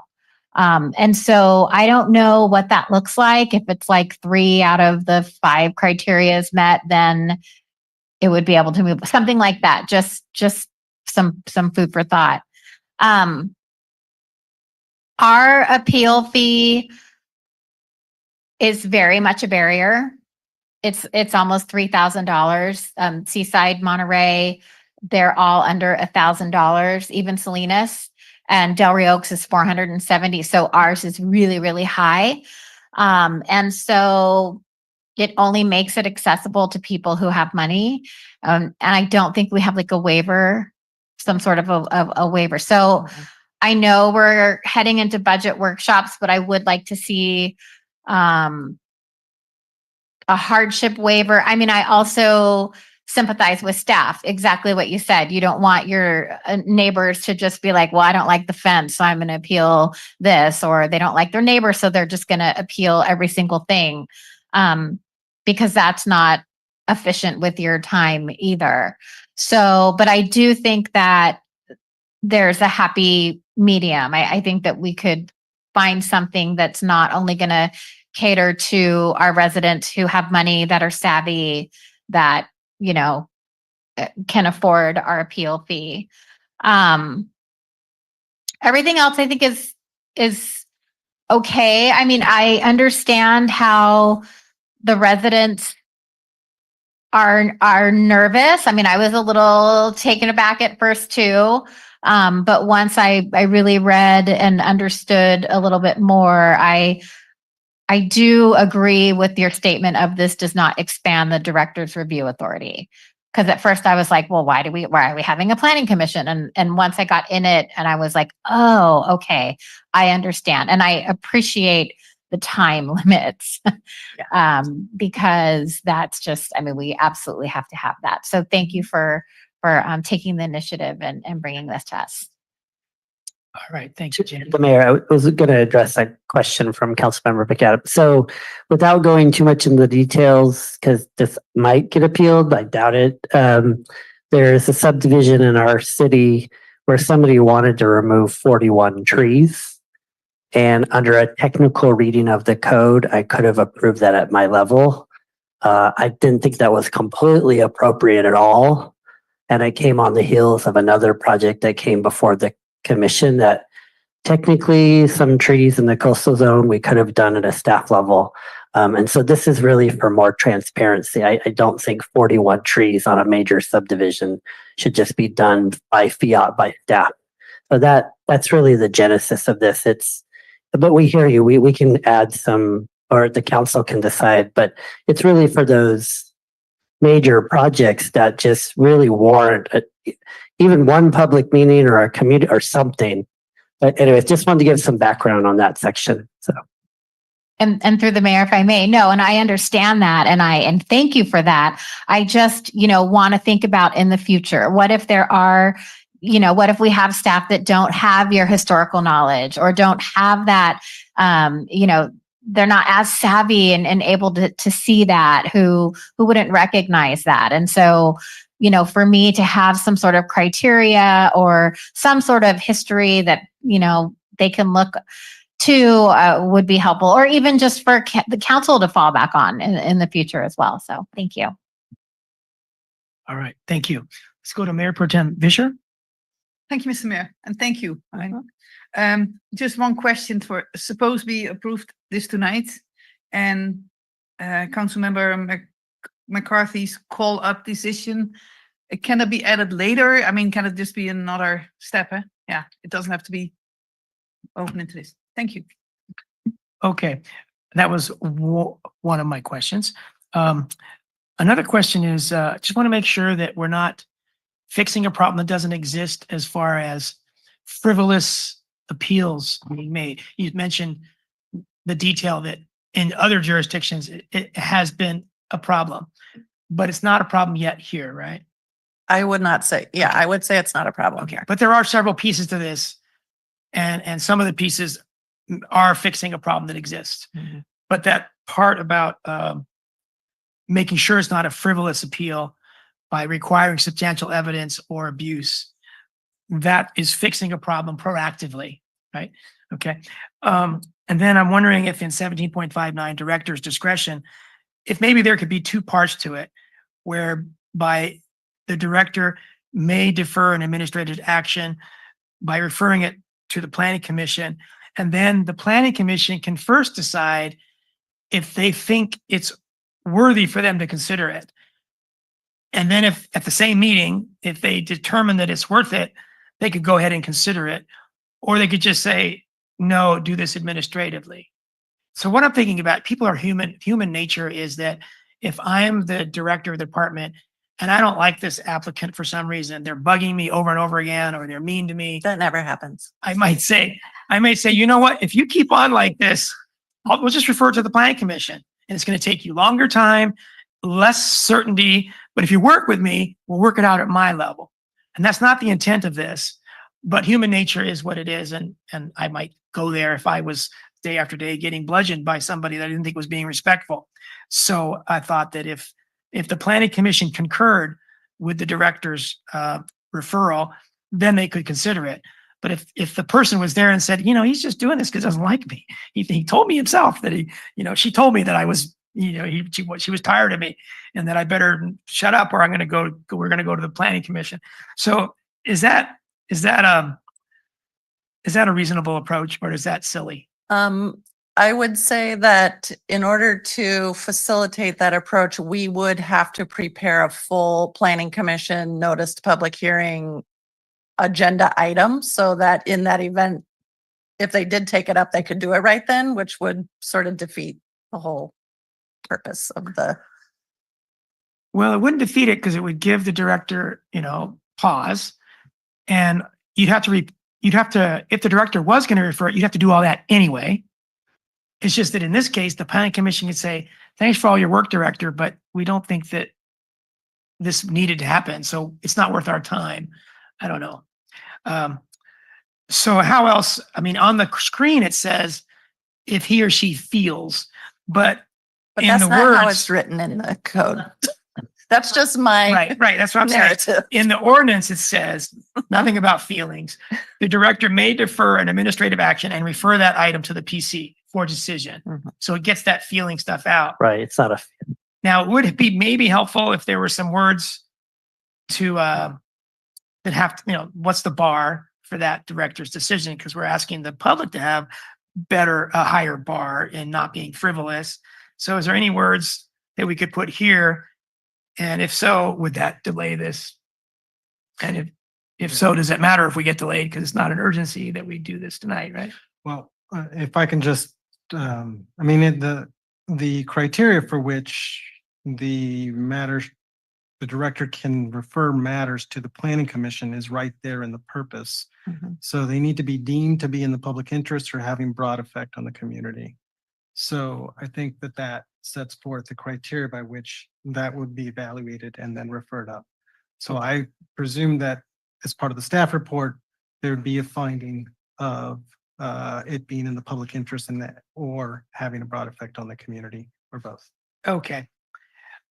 All right. I've taken up enough time for now. Let's go to someone else. Anybody else have any comments or questions? Councilmember McCarthy. Yeah, thank you, Mayor. I mean, I'll just second the reason, the reason that I'm going to be making an alternate motion after I also want to make a primary motion is that I brought this up 2 years ago. I've been talking about it ever since. I haven't been pushing it real hard, but we know how things work in this city, and it will take a very long time if we say bring it back to us. And so I just think, the time's ripe to make a comprehensive code change. For me, the call-up provision would address some of the concerns that I have otherwise in the proposed code tonight. And so I just don't know that I can vote yes without seeing that. And so that's just kind of where I'm at. And I just want to offer, if there's any questions from my colleagues on the council about what a call-up actually is, to feel free to to ask those either of me or staff. Thank you, Mayor. Right, thank you.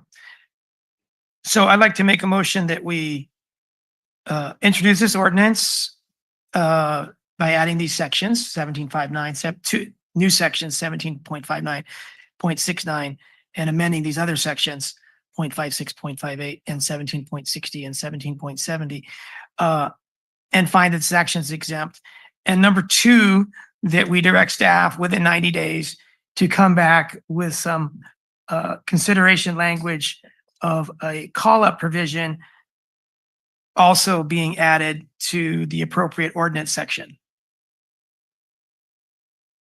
Second. Okay, And just to clarify, that direction is to bring language for consideration. So either approve or disapprove. right. Bring back, yes. Is that understandable? Go ahead. Yeah, that's understandable. So we'd bring back language. Part of that staff report would be talking about pros and cons and all the issues associated with it, but you'd have the language for the actual call-up provision. And if I can just add, for me, I don't care if staff gets creative about what's reasonable. I mean, there may be other cities where maybe it's been problematic, and maybe there's some things staff can insert in there to say, hey, only you can call up 2 issues a year, whatever it is, right? For me, that would be amenable, but so, yeah. Right, just Thank like 4 general plan amendments per year. My last question is, when the CDD director elevates something to the planning commission, does it cost the applicant anything by that action? No. Okay. All right. So we have a motion and a second on the floor. Who seconded it? Brian did? Okay, everyone ready to vote? Anita? Oh, it's an ordinance. Thank you. A roll call vote, please. Councilmember McCarthy. Yes. Councilmember McAdams. Aye. Mayor Pro Tem Fisher. Yes. Mayor Delgado. Yes, so that motion passed unanimously with the 4 of us present. Thank you, Allison, Guido, everyone who might have had a hand there. We'll move on now to the schematic design for the Aquatic and Sports Center. And Andrea was sick today. Is she online? How can we do this without Andrea? I know. She is not. Maybe we have to go to her house. So Mayor, I have a question. Sure. Since Andrea's not here and we just got the drawings, literally, I haven't even had a chance to look at them. Could we maybe move this to another meeting? Is there something time pressing or? Well, we could always table stuff. I'd like to get something out of it, even if it's just a first look. But what does the city manager recommend? So our consultants are here, so they can walk you through the whole thing. And if the council wants to delay a decision on it, you can certainly do that. Yeah, if it's too much of a fire hose tonight, then we appreciate what we get tonight and we bring it back. So let's say, Jenny would like to table it. Others, Brian, Elizabeth, Can we get the presentation? Can we please get the presentation? that's different than tabling it, but yeah. Okay, Brian? At least the presentation. Okay, yeah, and- so let's and then decide. let's move ahead and see where this goes, starting with the presentation. Great. We'll turn it over to, I don't know if Matt or Courtney. Hi, good evening. Yeah, if you can just make sure that Courtney Sluter is also added as a presenter. And Matt and Courtney, while you're getting prepped up, let me ask staff, Was Andrea going to make this presentation, or was she just going to introduce it and turn it over to our consultant? Yeah, she was just going to introduce it. That was all. Okay. So from the background that was covered in the staff report, council has approved the project. The funding is there. We've approved the consultants. Everything's ready. They had a couple of tweaks that you brought up the last meeting, some different tweaks in the floor plan layout, and that is what they're bringing. They're also going to have more information about the siding materials and what it's going to look like on the outside. So it's not a huge change at all from what you'd seen before. It's really just a lot more detail on the outside, what it looks like and things like that. Okay. Thank you for that clarification. And we're happy to share the screen as well if that's easier. If not, we can just direct for next slide. So good evening, everyone. I'm Matt. Yeah, Kingdon. one motion, Courtney and Matt, let's clear that up. Who's going to control the show? Is it going to be our staff or Matt and Courtney? They want to give, if you co-host them, they could share it and. Yeah, Matt, if you prefer, you and Courtney to run the show, Doug, our fire chief, is setting that up. Wonderful. Thank you. Yeah, hearing next, it's never too much fun. Yeah, we agree. So, well, thank you for having us tonight, Mayor Delgado and members of City Council. As Lynn said, we presented back in November. The project did look a little different at that time. We presented a few options for phasing. We were directed to proceed with the full single phase project. And that included a larger scope for the sports center as well as the connector building. So tonight we wanted to share those updates with you.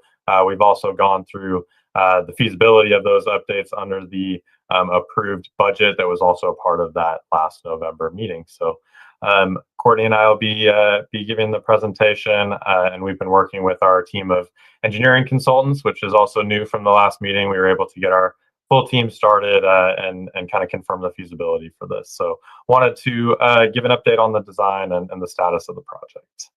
Okay, Matt, I have a housekeeping item I need to mention.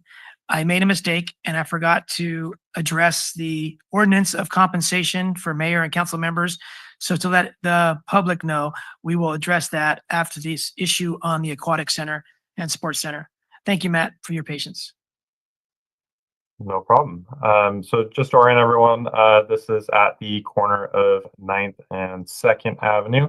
The old Fort Ord, or next to the old Fort Ord barracks that were removed. And these are utilizing the two existing buildings that are remaining and have been maintained by the city over the last few years. And we've done a review of the existing buildings and determined that the structure itself is actually in great shape. And so aiming to reuse those structures and also add on to them as well as you've seen previously, and we'll present in more detail tonight. So zooming in on those existing buildings, like I said, we've done a review of these existing buildings. We have had our engineering team look at them and believe that the kind of bones, as you could say, for these two buildings are in good shape, and we're going to be able to reutilize a lot of them. Or a lot of it. There is limitations that come with that. And so really what we've been working on is making sure that the money we're spending is going towards the programs, going towards the improvements to the facilities, and not going into a bunch of things that are going to be buried behind walls or underground, trying to reuse as much of that existing structure and those good bones that we have and develop a design around them. So the site plan, we've been working with Verde Design, who's working on the adjacent park project, and kind of coordinating on a lot of different things, including access points, materials that they're using, the building design, while limited for their project. We've been coordinating that to make sure we have a cohesive facility across both the park and these buildings. Also looking at site utilities and opportunities for efficiencies there. Go to the next slide, zooming in on our project. So we've worked with Verde to establish kind of the limit of our project versus their project. There's still some key points that we're going to want to coordinate. You can see along the bottom of the page there, which is the south end of the site. coordinating where some of those circulation points are is going to be important as we move forward, as well as paving types, curbs, and things like that to make sure, again, we have that cohesive design across the entire project. But we have started that coordination, and we have a couple key components, including the entries off of 2nd and 9th Street, which will kind of work well with the circulation that they have in and out of their parking lots, so that when there is an event that's held in the park, that really all the parking lots will have circulation from each area to each of the different areas of this site, including the park and these buildings. Also looked at that main thoroughfare, right where the number 4 is, if you can see that, where the pedestrian walkway is. That's kind of our main access through the site. And so we've coordinated kind of a raised, elevated crosswalk there, not only for aesthetics, but obviously for safety, to make sure that that's designated and people are slowing down as they go through the parking lot. And also looking at our points of access to public transit off 9th Street, making sure we have connection points there, as well as drop off for the different programs. So although Andrea is not here, we have been working with her a lot on this project, coordinating the different programs that she envisions for this facility.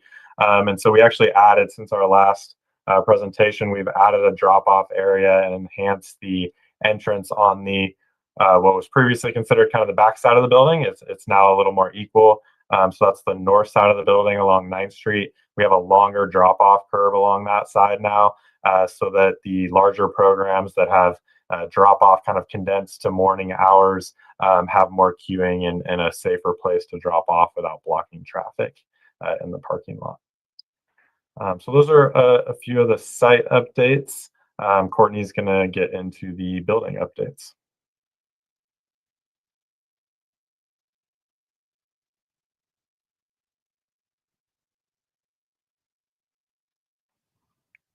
Courtney, I don't think we can hear you.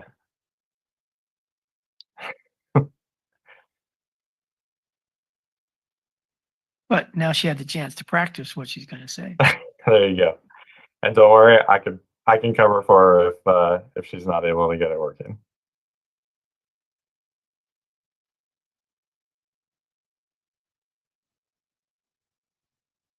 We'll give her one more chance. This is why the buddy system is helpful, right? Exactly. Always got to have a backup. Courtney, you want to go back one slide, and I'll orient everybody. And then Courtney, if you do get it working, just cut me off. So we're going to start with the connector building, which since the last presentation has gone from a 1-story building to a 2-story building. So the intent of that was to add additional programming and free up court space within the sports center. That was the feedback and direction from our November meeting. So as you'll see on the next slide, we've now added a 2nd floor to the connector building. And what that allows us to do is add studio spaces and multi-purpose spaces that can accommodate a lot of different programs, art classes, other different types of exercise classes, and any type of community programs can be held in those studio and multi-purpose rooms. There's 2 rooms that can be divisible into 4 rooms on the 2nd floor. We also have the multi-purpose room that's at kind of the bottom of the plan there, which was also directly from feedback we got at the last meeting, which included kind of an upstairs event space with a patio. And so we were able to accommodate that with a patio on both sides of the building on the 2nd floor, so that we take advantage of the views and kind of the great scenery out to the park, as well as to the development to the north. The 1st floor has been modified to take advantage of the additional space on the 2nd floor and just kind of balance out the spaces. The biggest change was separating the admin spaces based on feedback and kind of understanding how this is going to operate a little bit more. We split up the fitness center, the sports center administrative space from the aquatic center administrative space to put them kind of more adjacent to their programs directly. Can you hear me now? We can. Yes, we can hear you. Sorry about that. Just wanted to add one more thing too, of creating more connections between the aquatic center and the connector building here as well. So having visual into the aquatic center from both the cafe on the first floor and then also potentially on the patio on the south side on the second floor. So being able to look down into the aquatic center from that area and straight into it from the cafe. So trying to connect all of them was one of the comments that we had gotten back in November. So we've tried to really connect those two buildings and just really utilize all of the available windows on both the north and south sides as well, just to make the connector building as open as possible. And also can see here that this is a 2-story volume here where it says open to below on the second story. So being able to have that visual access and light from this 2-story volume with the fiberglass panels that would be here to be able to bring in light to this whole area. So even though it's a pretty large space in here, there'd still be plenty of natural light and make it feel pretty open. This is a look from the entrance from the south, looking to the north end of the building. And one of the things that we really wanted to just have this warm, inviting lobby here for the connector building that would direct you to both the aquatic center and the sports center. So being able to have pretty clear signage to both of those programs from one communal space here. And also having those inviting programs like a lounge here on the right with a fireplace and cozier furniture, and also a community room back here where there's that colorful mural to be able to have a space for teens to come and work on homework after school or seniors to come and work on computers, and being able to just have more of a public communal space within this building with all of the access to the membership required areas such as the sports center and the aquatic center behind those gates to get to them. And then you can see here on the second floor would be most of the multi-purpose room and studio support spaces. And then on this far left where that wood wall is, that little snippet of it with the glasses, that cafe that would draw people in from the park. So Courtney, if I can just jump in really quickly, and this slide really does give you a sense that it's more than just an aquatic center and a sports center. We're also trying to make components of really a community and a gathering place for the community. And I think this slide really shows it. So your parents or whatever, they can drop their kids off and then they have a nice lounge area. They can read a book, they can listen to music, they can sit by a fireplace. And so it's really trying to make it a gathering place rather than just a dedicated sports and aquatic center. Yeah, that is definitely one of the main goals for this project, to have this inviting kind of connecting space. Looking from the exterior of the building, like Matt mentioned, we've tried to make both the north and the south entry pretty clear that they are the entrances to the building and not have kind of a back of house area. So really people would be coming onto the site from all 4 directions. So recognizing that and having, both the main entrance on the south that faces the park and this north one that would face the parking lot to the north and the residential areas that are in the area.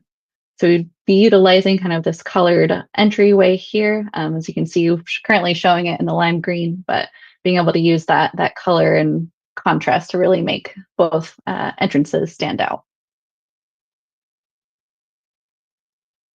Just getting a little bit into materiality between the 3 buildings, the 2 existing and the 1 new, there's a lot of different forms, and trying to connect them with materials as much as possible is kind of the unifying factor that we've found by utilizing a pretty monochromatic color palette other than the pops of color at the entrances.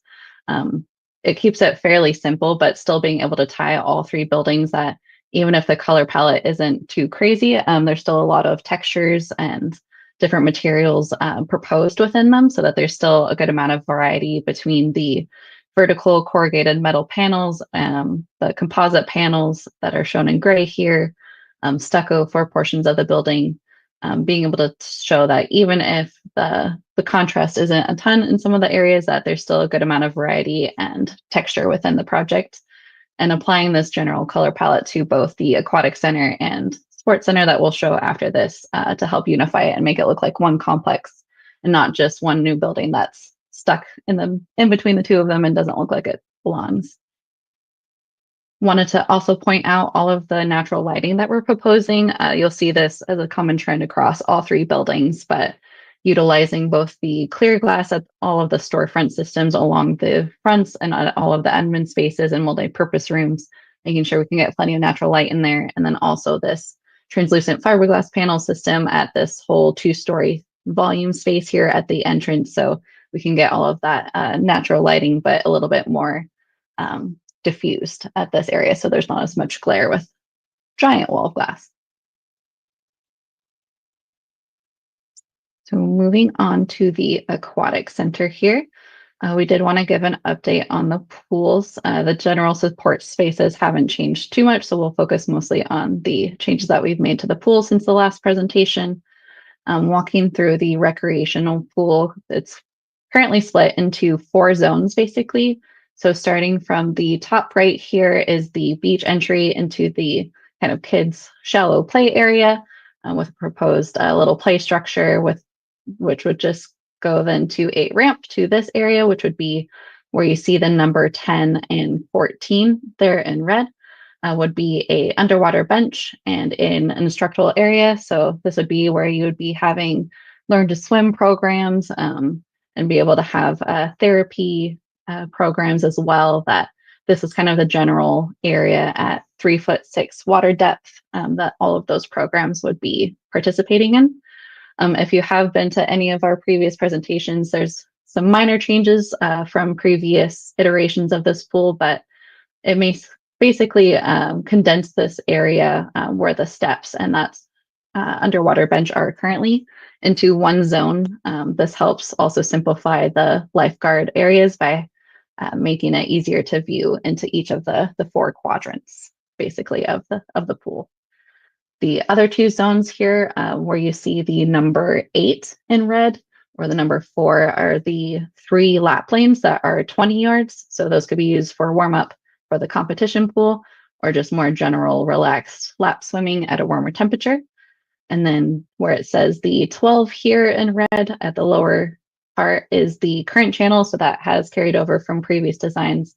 And that's a program that would be able to use for both recreation and for fitness and rehabilitation programs. And then along here for the competition pool, that's remained a 25-yard by 25-meter. The 25-yard distance is along going north-south. And then the 25-meter is going the opposite direction. So water polo would be played with the nets or goals along in between the recreation pool and competition pool side, and then along the west or east side. For those, we have been working with Andrea and other program users to really nail down the design of this and make sure that it's working for all of the program users that are going to be using it most. So there's still some items that are in development for that, but in general, the program pool being able to accommodate water polo and swim meets is kind of the key, 2 of the key factors that we've been proposing for that pool. We are also showing 4 bleachers here, so they could be either along this east end here, or they could be moved to this north end too, depending on what lane direction swim meets are participating in. And then so showing this from the interior rendering, so being able to use it even when there's not competition, still being able to use that competition pool for recreational purposes and just creating really a vibrant zone within this aquatic center. We really wanted to make the existing structure that we're keeping, since it's a pretty cool metal framing here, that making that stand out more than it currently is, and then utilizing as much of the existing structure and openings as possible. So most of these skylight openings and glass openings here are existing and just would be replaced with new fixtures in place. So for the skylights, we're proposing that translucent glass, so we would have the diffused light in there. And then frosted glass for this whole south wall, where you see the glass behind all of the people here, with some bright green louvers to help also diffuse the space so that there's not glare coming into the building here. And then for those clear story windows, those are being proposed as clear. So that's kind of that triangle at the back where you see that colorful mural. And then it would also be the triangle at the front that I can show here in the next slide. So we really expanded the glazing here to really draw your eye as you're walking through that plaza. So being able to see into the aquatic center from both the plaza and, like I mentioned before, the cafe is located right here behind where you see that little wooden fence or wood look fence. There'd be glazing in between that cafe and the aquatic center, so you'd be able to look in, and then potentially just a simple railing up here on the second floor from this connector building looking down into the aquatic center. And then it's a little bit hard to see, but off in the distance to the left too, you can see that other wood look privacy fence as well for that indoor-outdoor area that we're proposing. We're with overhead doors. Go to the next slide. You can see that here. So being able to have that area with the overhead doors to have really that indoor-outdoor connection on the days that you do have nice weather and some sun over there. Like I mentioned, this really just goes into the materiality of the aquatic center, tying it into both the connector building and the sports center. So utilizing that same monochromatic color palette that you've seen throughout our design here. Some of those materials include the new cement plaster finish, that corrugated vertical metal, and also utilizing where we can some of the existing materials. So that whole north wall is CMU that we would repaint to match the other proposed materials. And then also utilizing the roof as much as we can and just patching and repairing where needed. Jumping into the sports center from here. The main changes that we've made since our last presentation in November, we are still utilizing this whole court space, and with us doing this all in one phase, brought back the full build out of having all of the fitness rooms, with extending the connector building to that two floor space and being able to pull all of the studios out of this building really gives us the opportunity to expand the fitness programming here. Just diving into that a little bit, wanted to just show kind of a general zone that we would be proposing for this area. It would include strength training, fitness, cardio, and conditioning areas. This would also be included in what we're calling the auxiliary gym, which would be an outdoor space potentially with turf over here that would also be best utilized probably for conditioning. Don't want to get too into all of the different workout equipment here. Mostly just wanted to show that it does indeed fit stuff. But we'd be able to fit a good amount of fitness equipment. And it's one of those things too that we are still developing as we decide kind of what percentage that we really want to focus on each of those different zones. We'll keep developing that. And then we also have the opportunity for this flex, what we're calling this flex room over here, that could be potentially kind of geared to one specific use. So it could be a cycling room or a dance studio, just being able to have kind of this separate area that would be utilized for different programs from the rest of the fitness area and a little bit closer so that you wouldn't have to go up into the connected building for all of the programs. So still being able to use that this existing room that has a pretty high space in it already. And then we're just going to run through real quick all of the courts that we're currently accommodating. There is an existing basketball hoops that are attached to the existing ceiling, so we're proposing to utilize those and calling it the exhibition or championship basketball court, which is a full-size basketball court, and then including with movable baskets. These areas in yellow would be the half courts or potential youth courts. For volleyball, we're proposing 3 full volleyball size courts.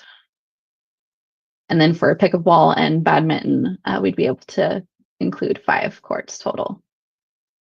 And then we are still researching different flooring options and ways to address all of these lines, because we know it's a lot of programs happening all in one space, and we're trying to accommodate as many user groups as possible. So that's something that we're still working with the city on, but definitely understand the need to make that as clear as possible. But there's definitely ways that we can do with that to make it obvious for when you're playing sports in the future. And then last thing on here is just calling out that we are proposing having some form of dividing net too, so that you could have multiple and concurrent programs happening at once. So you wouldn't have to close down the whole area if you're having a pickleball tournament on half of the court space. So this is showing an interior rendering of the sports center. Like I mentioned, we're trying to utilize that existing structure that is there and really helping that stand out because it is a pretty cool truss structure, if we do say ourselves. We're trying to not touch it at all and then just really improve all of the spaces kind of around it. So one of the main things is replacing all of those clear story windows that are currently boarded up with new those translucent fiberglass panels. So bringing in all of that diffused light. So again, not having the glare coming in, but still bringing in plenty of natural light and not having to touch the roof for any skylights or anything. And then on the back here, you can see another potential art piece and bringing in just the ability to bring in more color in the space by utilizing that and accent colors.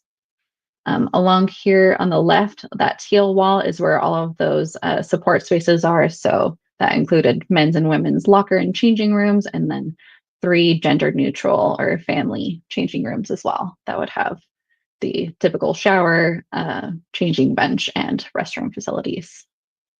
And then here on the right with that white wall with the doors and windows, you can see where the proposed fitness center areas are.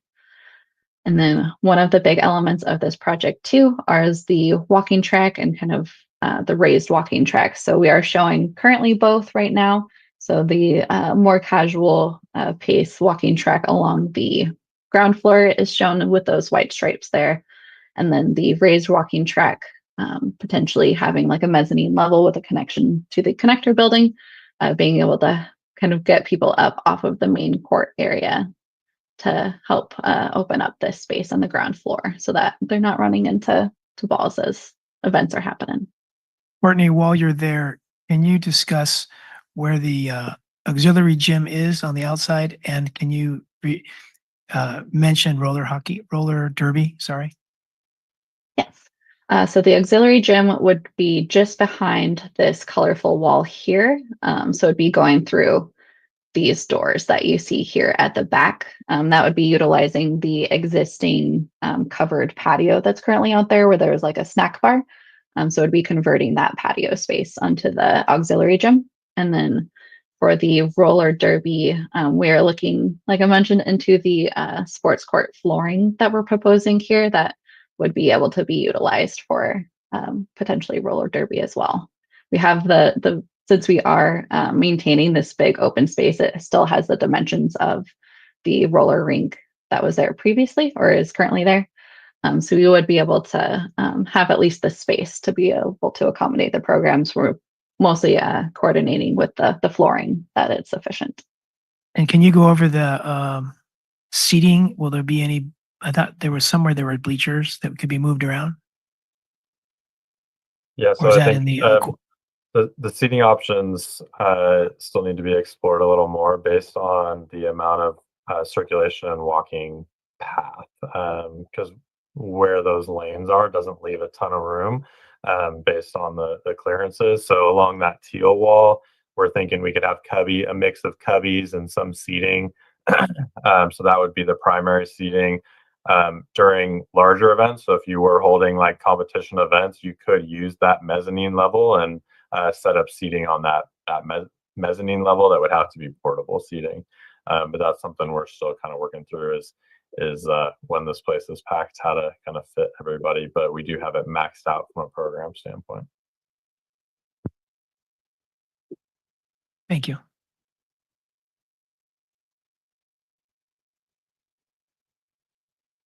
Moving into the exterior of the sports center, you can see the entrance from it still showing that connector building here. This is the view from the park to the south of the site. Can show the material palette still tying into both the connector building and the aquatic center here with the stucco along the lower part, and then being able to maintain, if possible, and just repainting the existing siding at the upper areas and this pop out here. Also want to point out bringing in new building signage, so making sure it's really clear for anyone driving onto the site where you're going, making sure that this signage here saying the aquatic and sports complex really helps direct people to this connector building here and just making it really a focal point of the site. Like I mentioned, bringing that material palette across from both the aquatic center and the connector building, keeping them unified but still slightly different. So this is the one building that keeps that painted horizontal siding here that you could see along this west end and the east end at the areas above the lower roof. And we are proposing keeping both of the roofs that are existing and just similar to the aquatic center, patching and repairing as necessary, and then bringing in those new materials along the south or the lower ends of the building where people are going to be able to reach and touch them, because we are filling in a decent amount of gaps by closing in the building, because there's those 4 alcoves on each side of the building that really we're enclosing so that we can really make it one unified space. And then this shows here that auxiliary gym with the woodlook privacy fence. So being able to have that area closed off from the public, but still being able to have an open air space here.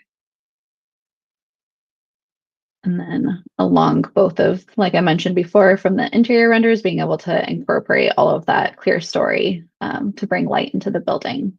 Along here is those 2 rows of that lighter color material.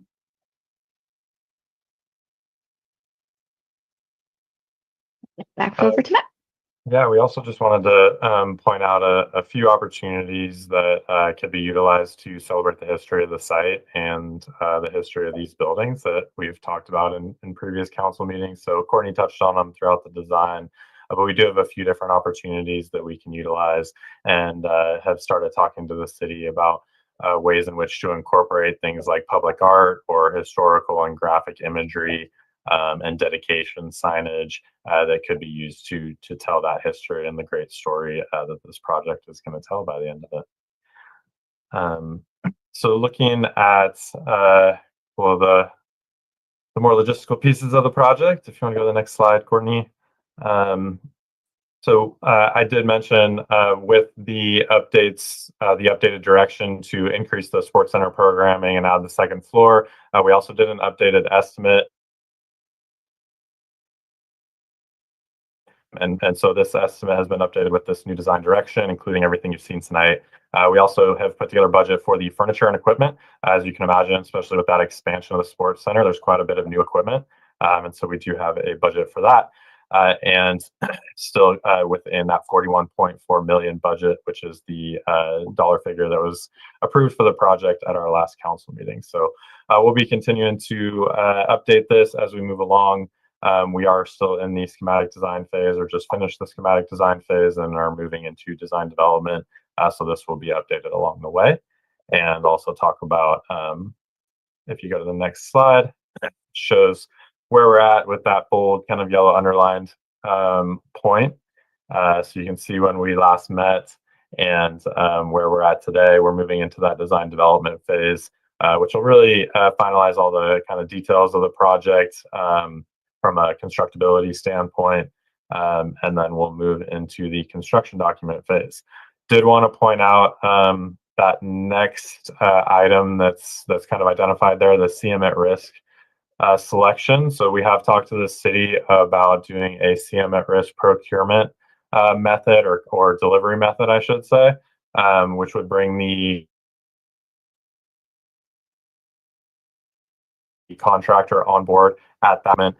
It's something we have experience with and think it's a great opportunity for this project, and a great fit to be able to deliver this project due to some of the complexities of utilizing these existing buildings, incorporating new construction, and obviously working with some very old existing conditions. So by bringing them on early, we can have them involved in the late stages of the design process, make sure that our budget is realistic, that our design is feasible, that they can execute it, and ultimately limit the risk for the city going forward. So I know that Lane's planning to bring that back at a future meeting, but just wanted to point out that we are working with the city to develop that RFP and provide any support we can through that process. And then just to touch on next steps, so I mentioned that this was a schematic design completion and design update for council as requested our last meeting. We will now be moving into the design development phase for the project. So to your point about just receiving these documents, we're happy to receive feedback going forward and continue to incorporate feedback or come back with another update at a later stage. We will be continuing to coordinate with the Second Avenue Park project to ensure a cohesive design, and we've been working with the city and city engineer to coordinate some of the utilities that need to be developed for both these projects.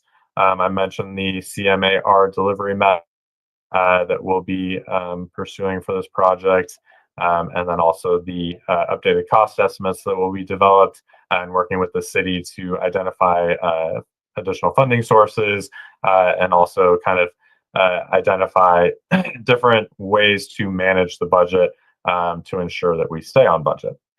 The last time we met, we talked a lot about a financial operating model, and Stu Isaacs, who's our consultant, was included in that presentation. He is continuing to work on the project, work closely with Andrea and the different user groups.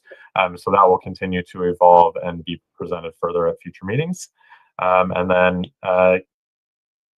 to further the design of the project. So with that, we're happy to answer any questions. And Lane, unless there's anything we miss, that's the end of our presentation.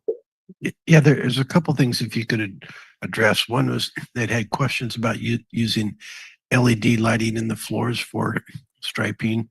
They'd had questions about the water polo group, if you could go in a little bit more detail on the design of that, and also had some questions about people or passive design group and interacting with them. So if you could address those issues. Sorry, can you say the last one again? We'd had a group that was interested in meeting with you to talk about passive design, sustainability components to incorporate in the building.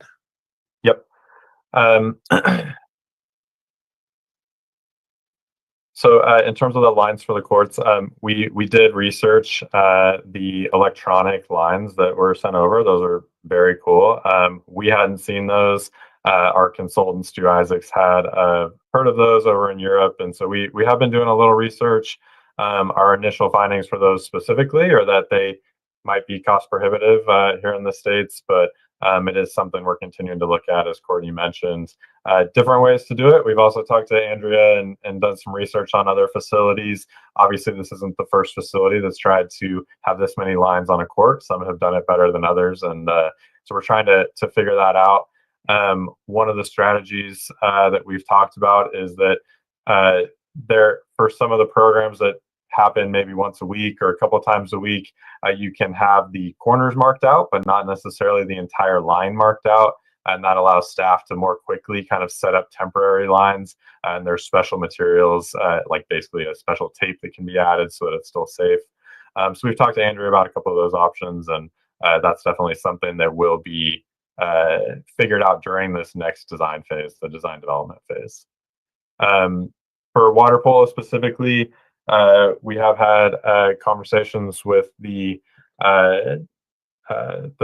a few different user groups interested in water polo. So some of those questions related to the depth of the pool, as well as the length of the pool. So we have confirmed that the way that it's currently designed does meet all the requirements and regulations required of water polo. So they would be able excuse me, did you say it does or it does not? It does. Okay, thank you. Does meet all the requirements for competitive water polo.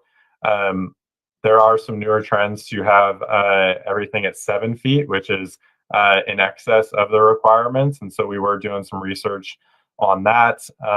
And currently we had most of the pool at 7 feet. There was a portion that was shallower than that. So we're currently doing some cost analysis to present to the city to see if it makes sense to make the entire pool 7 feet deep. And I have also coordinated the goal locations and netting protection for those water polo events, and continue to have conversations with those groups.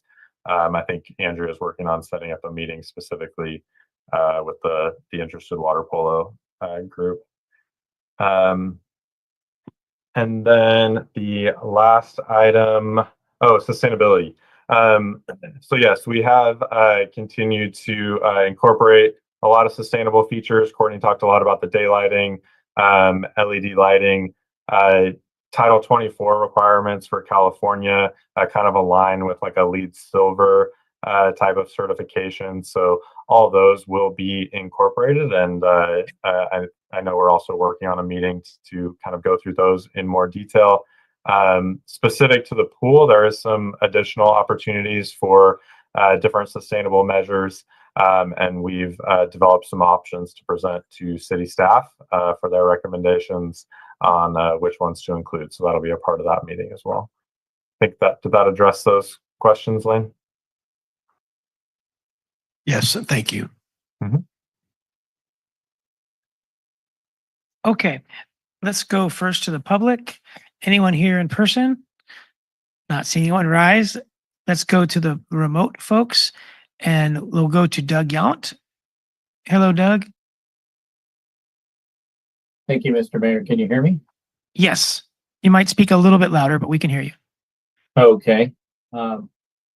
Yeah, first I want to just thank the council for their leadership in moving forward with the entire project at once, if you will, the program as depicted in the conceptual design here.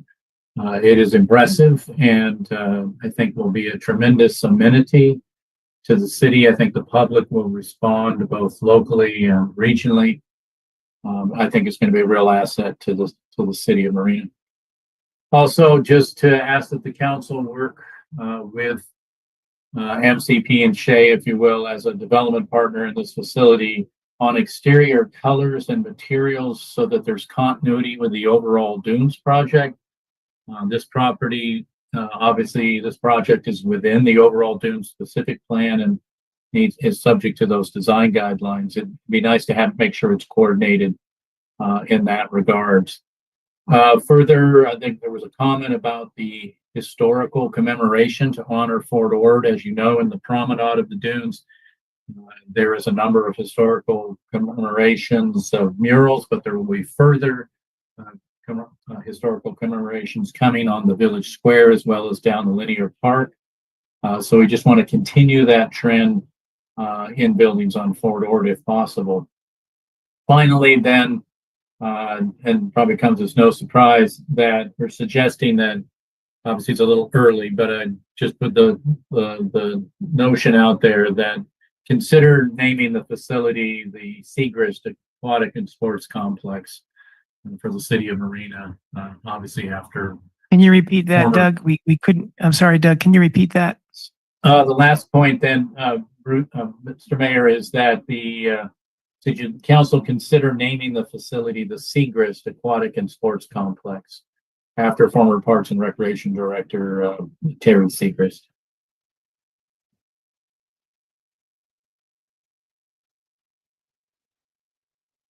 Any more input, Doug?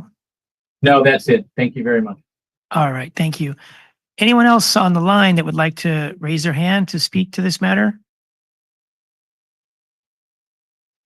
All right, let's close public comment. And regarding Doug Yount's points, any thought from staff so far on how we go about naming it? And I'm wondering if we might be able to get like a $10 million donation to put it out to bid, to ask the Taylor family, the Church family, the Clint Eastwood family, if we could maybe get 10 or more $1 million to name it something like they do around, our community a lot, especially on CSUMB is a good example. But anyway, what kind of naming process has staff thought of? Yeah, Andrea's kind of working on that, not only for this facility, but for our city parks. And so we'll be coming back in a couple months with some ideas for naming process. We are also currently meeting with people. We'll continue to reach out to firms, entities to sponsor, to sponsor, and yeah, so we are currently pursuing that too. Okay, and Doug's other points, the color coordination with the specific plan, requirements, design guidelines, etc. Is that happening? Yeah, Guido, what do we do for our process on that? I have not been involved. The city would want to retain control over that. And so if it's a meet and confer type of situation, that might be appropriate, but, Yeah, I think So- we're thinking about staff reviewing the specific plan just to make sure that what Matt and Courtney are doing are consistent with whatever it might say in the specific plan. that's fine. That's fine. We can do that. Okay, and then Doug had one other point. Probably his first point. Historical. Where are we with, Matt, I think mentioned historical. So where are we coordinating historical for this project to sort of be cognizant of historical efforts outside of this project? Yeah, if you can show that one slide, it shows a back wall that we're looking. Not that one, that one. So we are looking in both facilities to do one of the full wall that you'd have some type of not graffiti, but something that would reflect. Right. So I think Doug was probably talking about military historical, Fort Ord historical, that there are some of those pieces being planned. He indicated elsewhere in the Dunes project. So I think he was thinking, could this project be cognizant of other outdoor military and Fort Ord historical pieces and maybe have some tie-in to this building? So if it had some as well. So Matt, Courtney, have you had any discussions with getting some military or Fort Ord historical tie-in? Courtney, if you can go to that overall slide that you're going to go to. So like Lane mentioned, I think the ones inside the building are intended more for public art opportunities. Those two large murals that could kind of pay homage to the history of these buildings specifically in more of a graphic way or an artistic way. And so to us, those are the two on the ends are opportunities for that public art. The one to the top there is the community room. We have previously talked about that being dedicated to Terry, who I did get the opportunity to meet when we first started this project. So definitely resonates with me personally and have continued to look for opportunities. If we want to name the whole facility after him, even better. That one on the bottom, though, I think is the most appropriate for some kind of dedication or historical reference. And really, it's just a placeholder for now. We have not started those conversations. But if there is a direction or desire for us to incorporate that, we think that would be the best place. It's at the front of the building in that prominent plaza, entry plaza. Doesn't have to be shaped that way at all. That was just a placeholder for something that could be developed for that. Okay. All right. Let's go to council now for comments, questions, etc. Council Mayor Pro Tem Fisher. Thank you, Mr. Mayor. And thank you for the architects and for changes they made. I'm very happy. Floor plan improved, no more storage where people can sitting at windows. I love that the raised elevated crosswalk now has been added between the park and the new connector building. So these are all not even questions, just that I'm happy to see the changes. Also, I think the floor plan from the connector building has improved.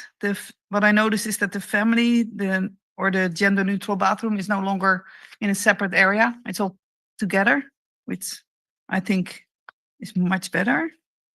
About the historical artifacts, if you can call it that. I've been trying to get a hold of that part of the Fort Ord Soldiers Club wooden bar. Part of it is at the Mitra. I am in touch with the VTC and I have included our city manager and of course our recreation director. But I haven't heard back I did hear back right away and there was going to be a meeting. We need to hear back because hopefully that could be something if the architects could, if it's usable and if they could fit it in. But of course, the moment is now to look at that. The graffiti. I actually thought it would be cool to take photos of the graffiti in the pool, and if it's appropriate, to use that somewhere in those walls. Or repaint it. Or just probably take photos. But yeah, I thought that could be cool. And then you mean like put it back like a wrap? Well, on that big wall where they want to do that So art. Yeah, could be. We already have the art. Would be free. Okay, might be copyrighted. I don't know. So sorry, I'm going all the ways. Oh, the cleaning of the windows and especially those tall translucent panels that needs to be budgeted because that might be costly to now and then clean that. and breakage. And well, hopefully not break. It's People a throwing fiber. Yeah. Okay. Okay. Oh, I was missing the entrance to the walking track from the second story of the connector building, but I heard that Courtney mentioned it, so I assume that will still be fitted in. So, paint existing. Oh yeah, and then they mentioned to paint the existing siding, and I assume that any necessary repairs will be done. And I did not hear any bicycle parking mentioned, but I saw it in the plan, and I hope that we'll need lots of that. So please make sure to have sufficient, or at least have space to expand it later. And oh, and I did see windows. I didn't see it in the floor plan, but I saw it in the rendering. Windows on the second story and the first story from the connector building on the back side, the north side, with a view of that beautiful Monterey cypress tree. So I'm happy. I'm very happy. Thank you all. Thank you. Okay. I'm not going to take a half an hour or more to go over my comments. I'm just going to list them, and then I'd like to request a meeting with the consultants and staff so we can go over them at length. And if another council member wants to join me and bring theirs, that would be better. So I'm just going to list these. Number one, I hope that we can have a public workshop for the entire plan like we saw tonight, and also specific engagement with people who will use the weight room so that we get the equipment that people who are savvy and using it, like. I mean, I don't know if any of us here are gym rats, but if we were, we'd have better comments than if we weren't gym rats. And so I think that each stage of this, like you're doing with the water polo, is fantastic, right? It's going to be a better product for water polo because you're engaging with water polo. There are so many pieces to this, and we got to do it, measure twice, cut once. We got to get it right. So when it's built, we don't hear, why did you do that? Why didn't you do that? Think, oh, we didn't think of that. Wish you would have been involved with anyway. So, public workshop. And I noticed that on the timeline between now and June is schematic design process. And there's a little gray bubble closer to the June end of that has city review. And I'm not suggesting we wait for that little bubble at the end of June to have public workshops. Maybe we can instead do it sometime between April and June to have public workshops so that the city review piece of that, which happens in June, late June, is when we're near the end, not when we're asking for new comments requiring perhaps revisions. So public workshops, reaching out to specific groups. In that line with that, these higher performance standards are way more deep than LEED standards and all. So I really hope that we get a hold. Have we gotten a hold of Jay Gentry yet? The one who's pushing the strongest for this? Has anyone spoken to Jay Gentry? Yeah, Matt or Courtney, I know that is on our list, and Okay, so they will be enough doing said. it. These are just a list. Cafe, not looking down onto the sports center. It's looking down onto the aquatic center. It'd be great if it could look down onto both. If we could switch the multi-purpose room above the sports center with the cafe, get the cafe off the first floor onto the second floor. That's what we were talking about. But anyway, it might not be doable, but it's just a punch item that I want to talk about. More skylights on the second floor that go to the first floor. So if there's somehow where light just more light onto the first floor using more skylights, Anyway, we'll just talk about that. With ability to pull bleachers out of the wall. There was one wall. I wasn't sure what was inside of the wall. Was it going to the outside or somewhere else? And if we could pull the bleachers out, like they do in a lot of, so they don't take up space, except when you're using them, you pull them out of the wall. I think there's more art discussion inside and outside of the building. And that's where we might get some donor sponsors as well for different art pieces, which can be very expensive. But more art, outdoor and indoor. There's a lot of blank space inside the building. We saw this last time we saw this design. When you walk in that first floor, there's a lot of blank whitish walls. And it seems like there's opportunity there for art. When you go to the Montage Gymnasium, Montage Wellness Center, they have, lots of art on the wall, photographs and things, really beautiful. So I think we can do more art. Solar on the roof, perhaps not, just an issue, an item. I don't know how the Rec and Cultural Commission has been involved. Probably they have, but we got to keep them involved and maybe have a joint session like this where maybe we go to them and we attend their Recreation and Cultural Commission meeting rather than they come to us. Comment, drop the kids off. Kids under 12 being dropped off might not be a good idea. So I'm not sure what the kids drop off policy should be. Security, we brought this up last time. How many entrances are there? And does our police chief think that, you can't go in one door and shoot everybody and run out the next door? Just some kind of security, making sure that we're up to date, cutting edge on security. I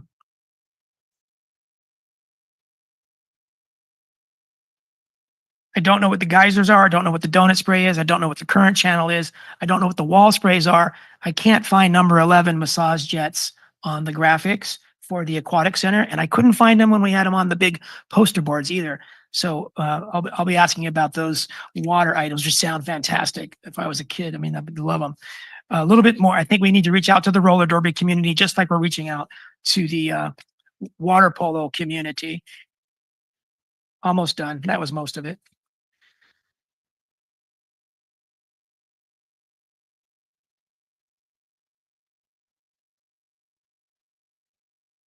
Might have been all of it. Yeah, that's all of it. Okay, let's go to Councilmember McAdams. Thank you, Mayor. And we're just talking about the schematic design, right? We're not like designing the interior and all the finishes and stuff. This is just sort of like conceptual, a little past conceptual. Is that correct? Okay. Yes, that's Okay. Okay. So I think for me, we did just get the drawings right before the meeting, so I haven't had a chance to look at them except during the presentation, but they do look good. And thank you for making the improvements that you had. I would, how will the community be able to look at these? We will definitely post them, but we will have to figure out some really stronger outreach to get it out to people. So that's something we need to work on. Okay. Because I really don't feel prepared or able to comment, but can I maybe send Courtney, Matt, can I send you comments later after I have a minute to sort of digest the drawings? Okay. Yes. I see some nods. Okay, great. Thank you so much. And thank you for the presentation. All right. Thank you, Jenny. Councilmember McCarthy. Thank you, Mayor. Don't really have a lot of questions, which I think is a testament to the fantastic design work that's really gone into this. And just to remind the council and the public, I think we've kind of been talking in some way design for this 5, 6, 7 long time. Long time. Two quick comments. One is kind of obscure, but that lattice work, I'm just so glad that that's being preserved in the gym. There's a pool in France that was done as part of the Paris Olympics. It kind of had a very similar lattice work. And I know that in our case, it's in the gym, not the pool, but just so cool. I'm so glad that's being preserved. Last year, I asked staff to evaluate the potential for tariffs. We are now in a full-fledged trade war, and I'm really concerned about the impacts of that. And so has staff had a chance to do that? Are you still not worried that that's going to impact the price of this project. That's really more, Matt, do you have a sense on that? Well, I mean, we're at the same point where we're trying to assess how it impacts all of our projects, including this one. My point about, I mean, not to dodge the question because I don't have a great answer, but my point about bringing the CM at risk on board early is though to help with that because they're the ones that are going to be guaranteeing a maximum price at the end of the design phase. And so by bringing them on early, we can all have a better kind of reassurance that, you know, our assumptions are going to be correct and that they're going to be the ones kind of holding to it or at least helping us manage that risk as we go forward. So that's part of the reason why I do think this is a great delivery method for this project. Not only those variables, but the variables with the existing conditions and the existing buildings as well. Great. And just two quick other comments. So Matt, you were actually breaking up earlier in the presentation when you were talking about the CM at risk. So I'm not 100% sure what that is, but I'll take your word for it that that kind of addresses some of these concerns. So I appreciate that. My last comment is the mayor outlined a whole list of concerns, which our council is great at trying to evaluate all these kind of unknowns. But what I would say is that although I support individuals or even council members meeting with staff to try to address some of those, I'm really concerned about delaying this project to the extent that it doesn't end up getting done, especially with the potential for tariffs and different issues. So what I would ask of both council and staff that if, on either side of the discussion, you feel like there are roadblocks that have the potential to really harm this project, that you bring it back to the council as a whole so that we can keep this thing rolling. So those are my comments. Thank you, Mayor. Thank you, everyone. Okay, having received the updates, do we approve the schematic design and find it exempt from CEQA? I mean, I'm not ready to approve the design if we haven't looked into a lot of this stuff, including higher performance standards, that kind of a thing. Pulling the bleachers out of the wall, those kinds of things. Solar on the roof. So help us out here because you have a timeline where the schematic design isn't finalized yet. So what did you want from tonight? So I believe that this was just an update on the design. Lane, I don't remember if the last council meeting required an approval of the schematic design or not. Well, let me ask you this, Matt. Based on some of the comments that you've heard, are these more in your final design as you're putting these together, or would these change these schematic designs at this point? I mean, to speak generally, I think that they're in line with where we're at, and to Mayor Delgado's point, having those conversations not at that gray bubble, but earlier in the process in this next design development phase, we're definitely on board with that. The only one that specifically was concerning was potentially moving the cafe and multi-purpose room around. That's the only one that has a larger impact. The rest of the comments are kind of exactly in line with where we'll be going with the design development package.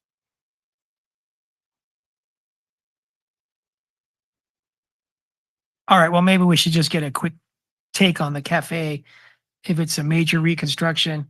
But we did talk about it being on the second floor last time we met so that people could enjoy. I'm sorry. Oh, no, I'm sorry.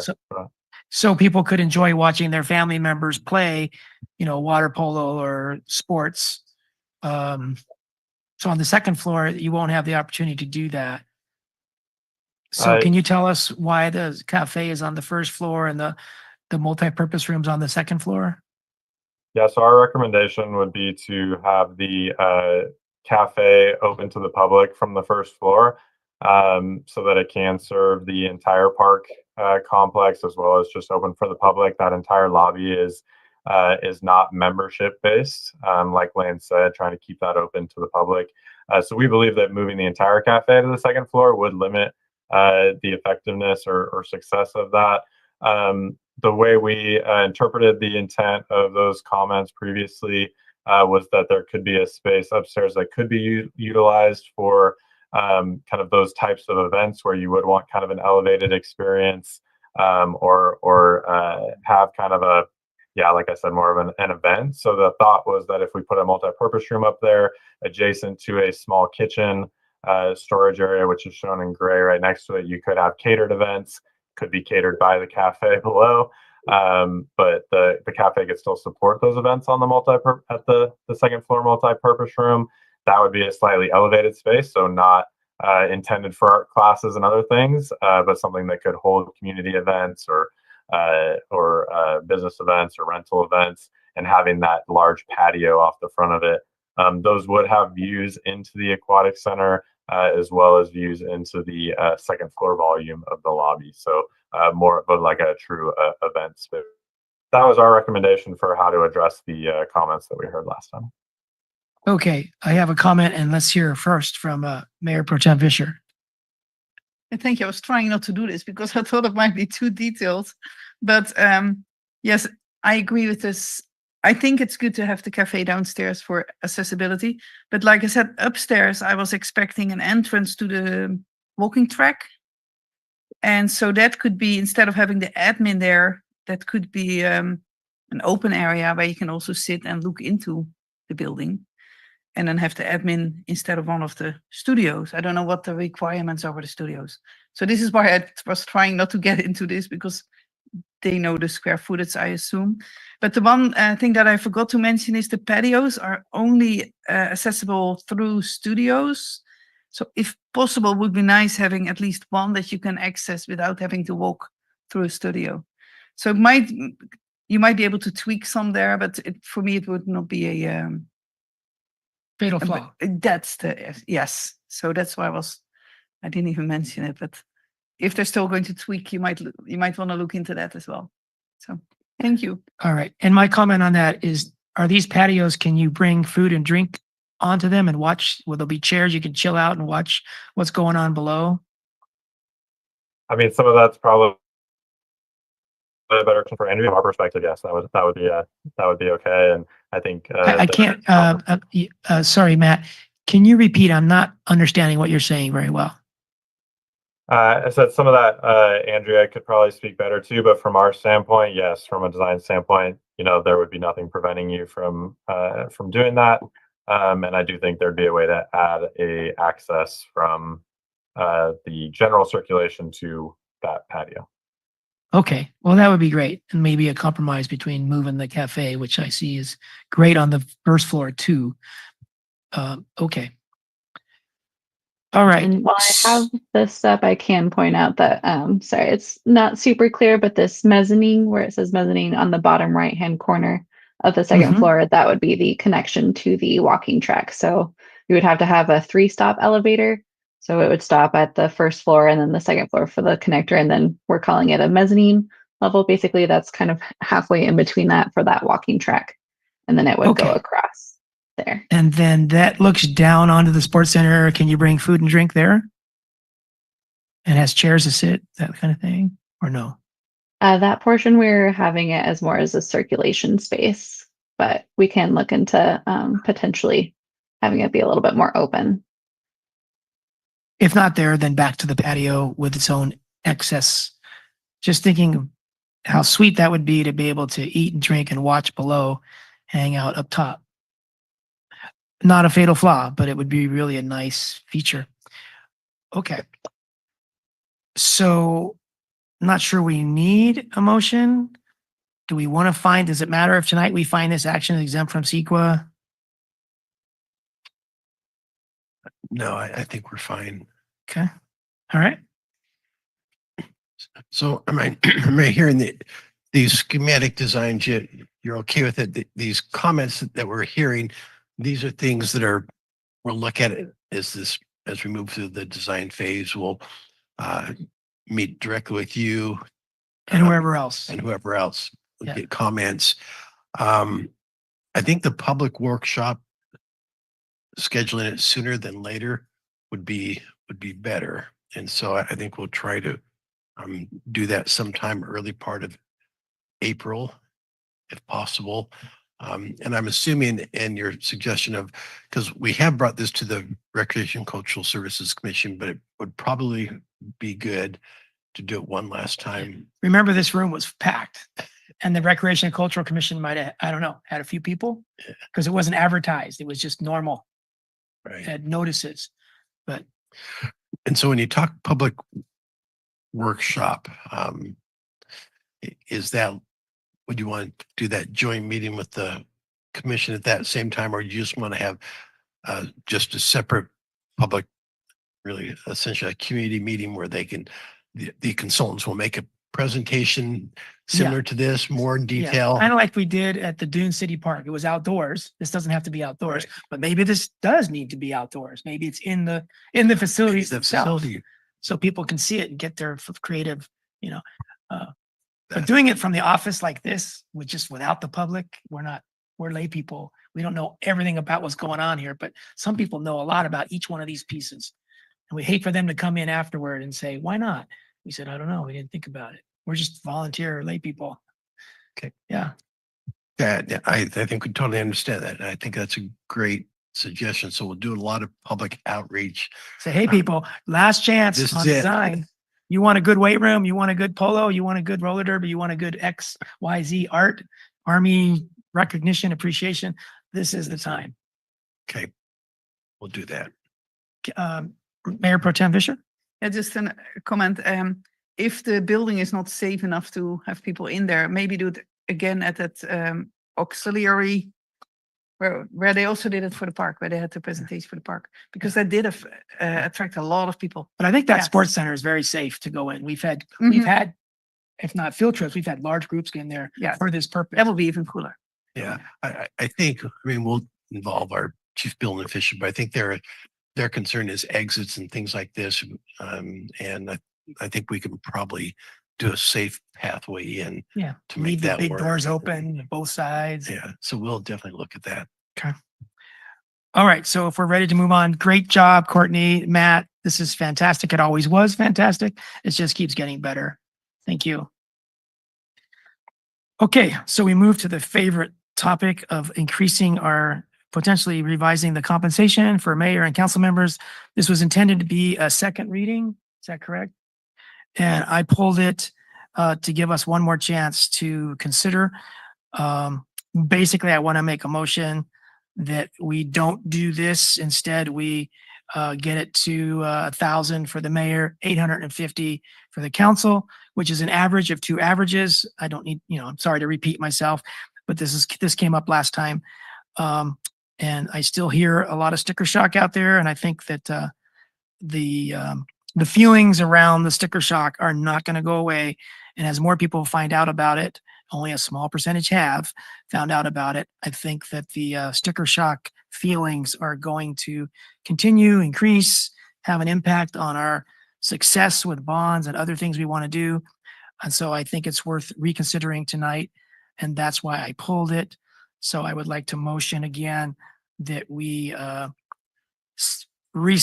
increase the salary of mayor to 1,000 and increase the salary stipend of city council to 850 with no health benefits, transparent maximum cap.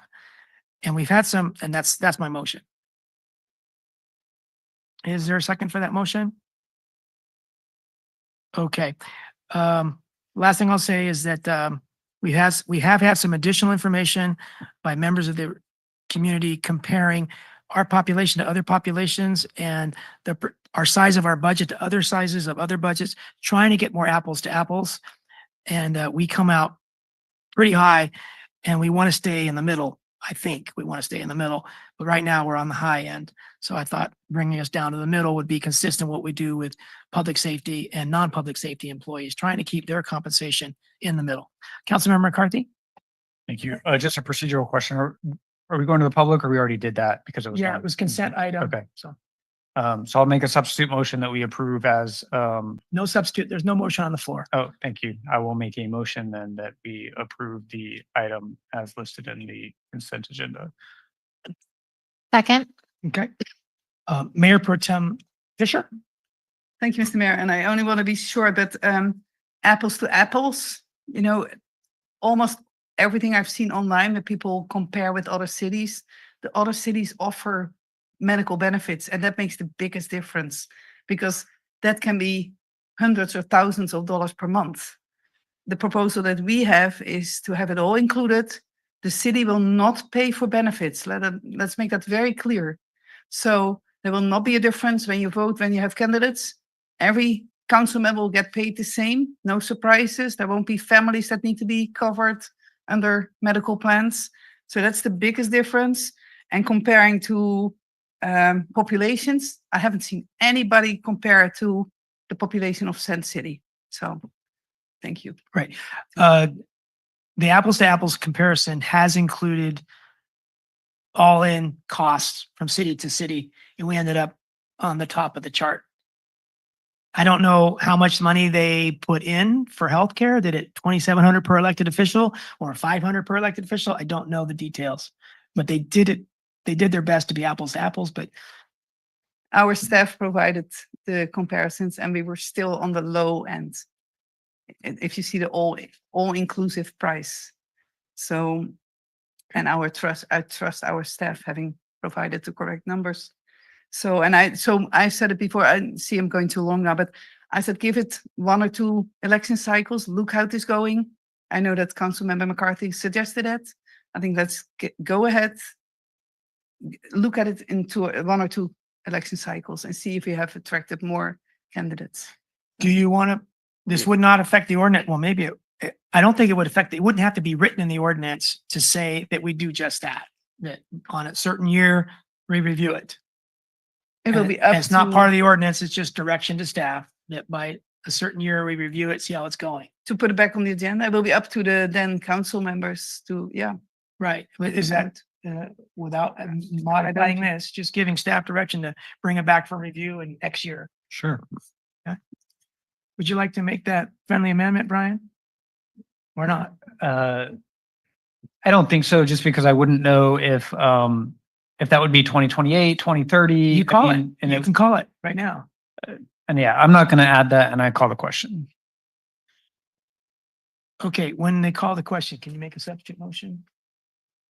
Before you vote to see if you call the question. So can you make a substitute motion? Yes, you can. Well, no, I think you have to vote on that issue. Okay, Yes. so I would like to make a substitute motion, but we're going to vote whether to call the question. So all in favor of calling the question, please say aye. Aye. All opposed, say no. Okay, so now we will call for the question, which is a roll call vote on an ordinance.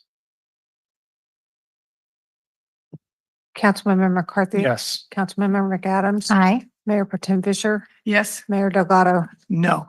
Okay, so thank you. That motion passes with the mayor dissenting. All right. So the couple of housekeeping items, the Monterey County Mayor's Association was horrible. We met in Salinas and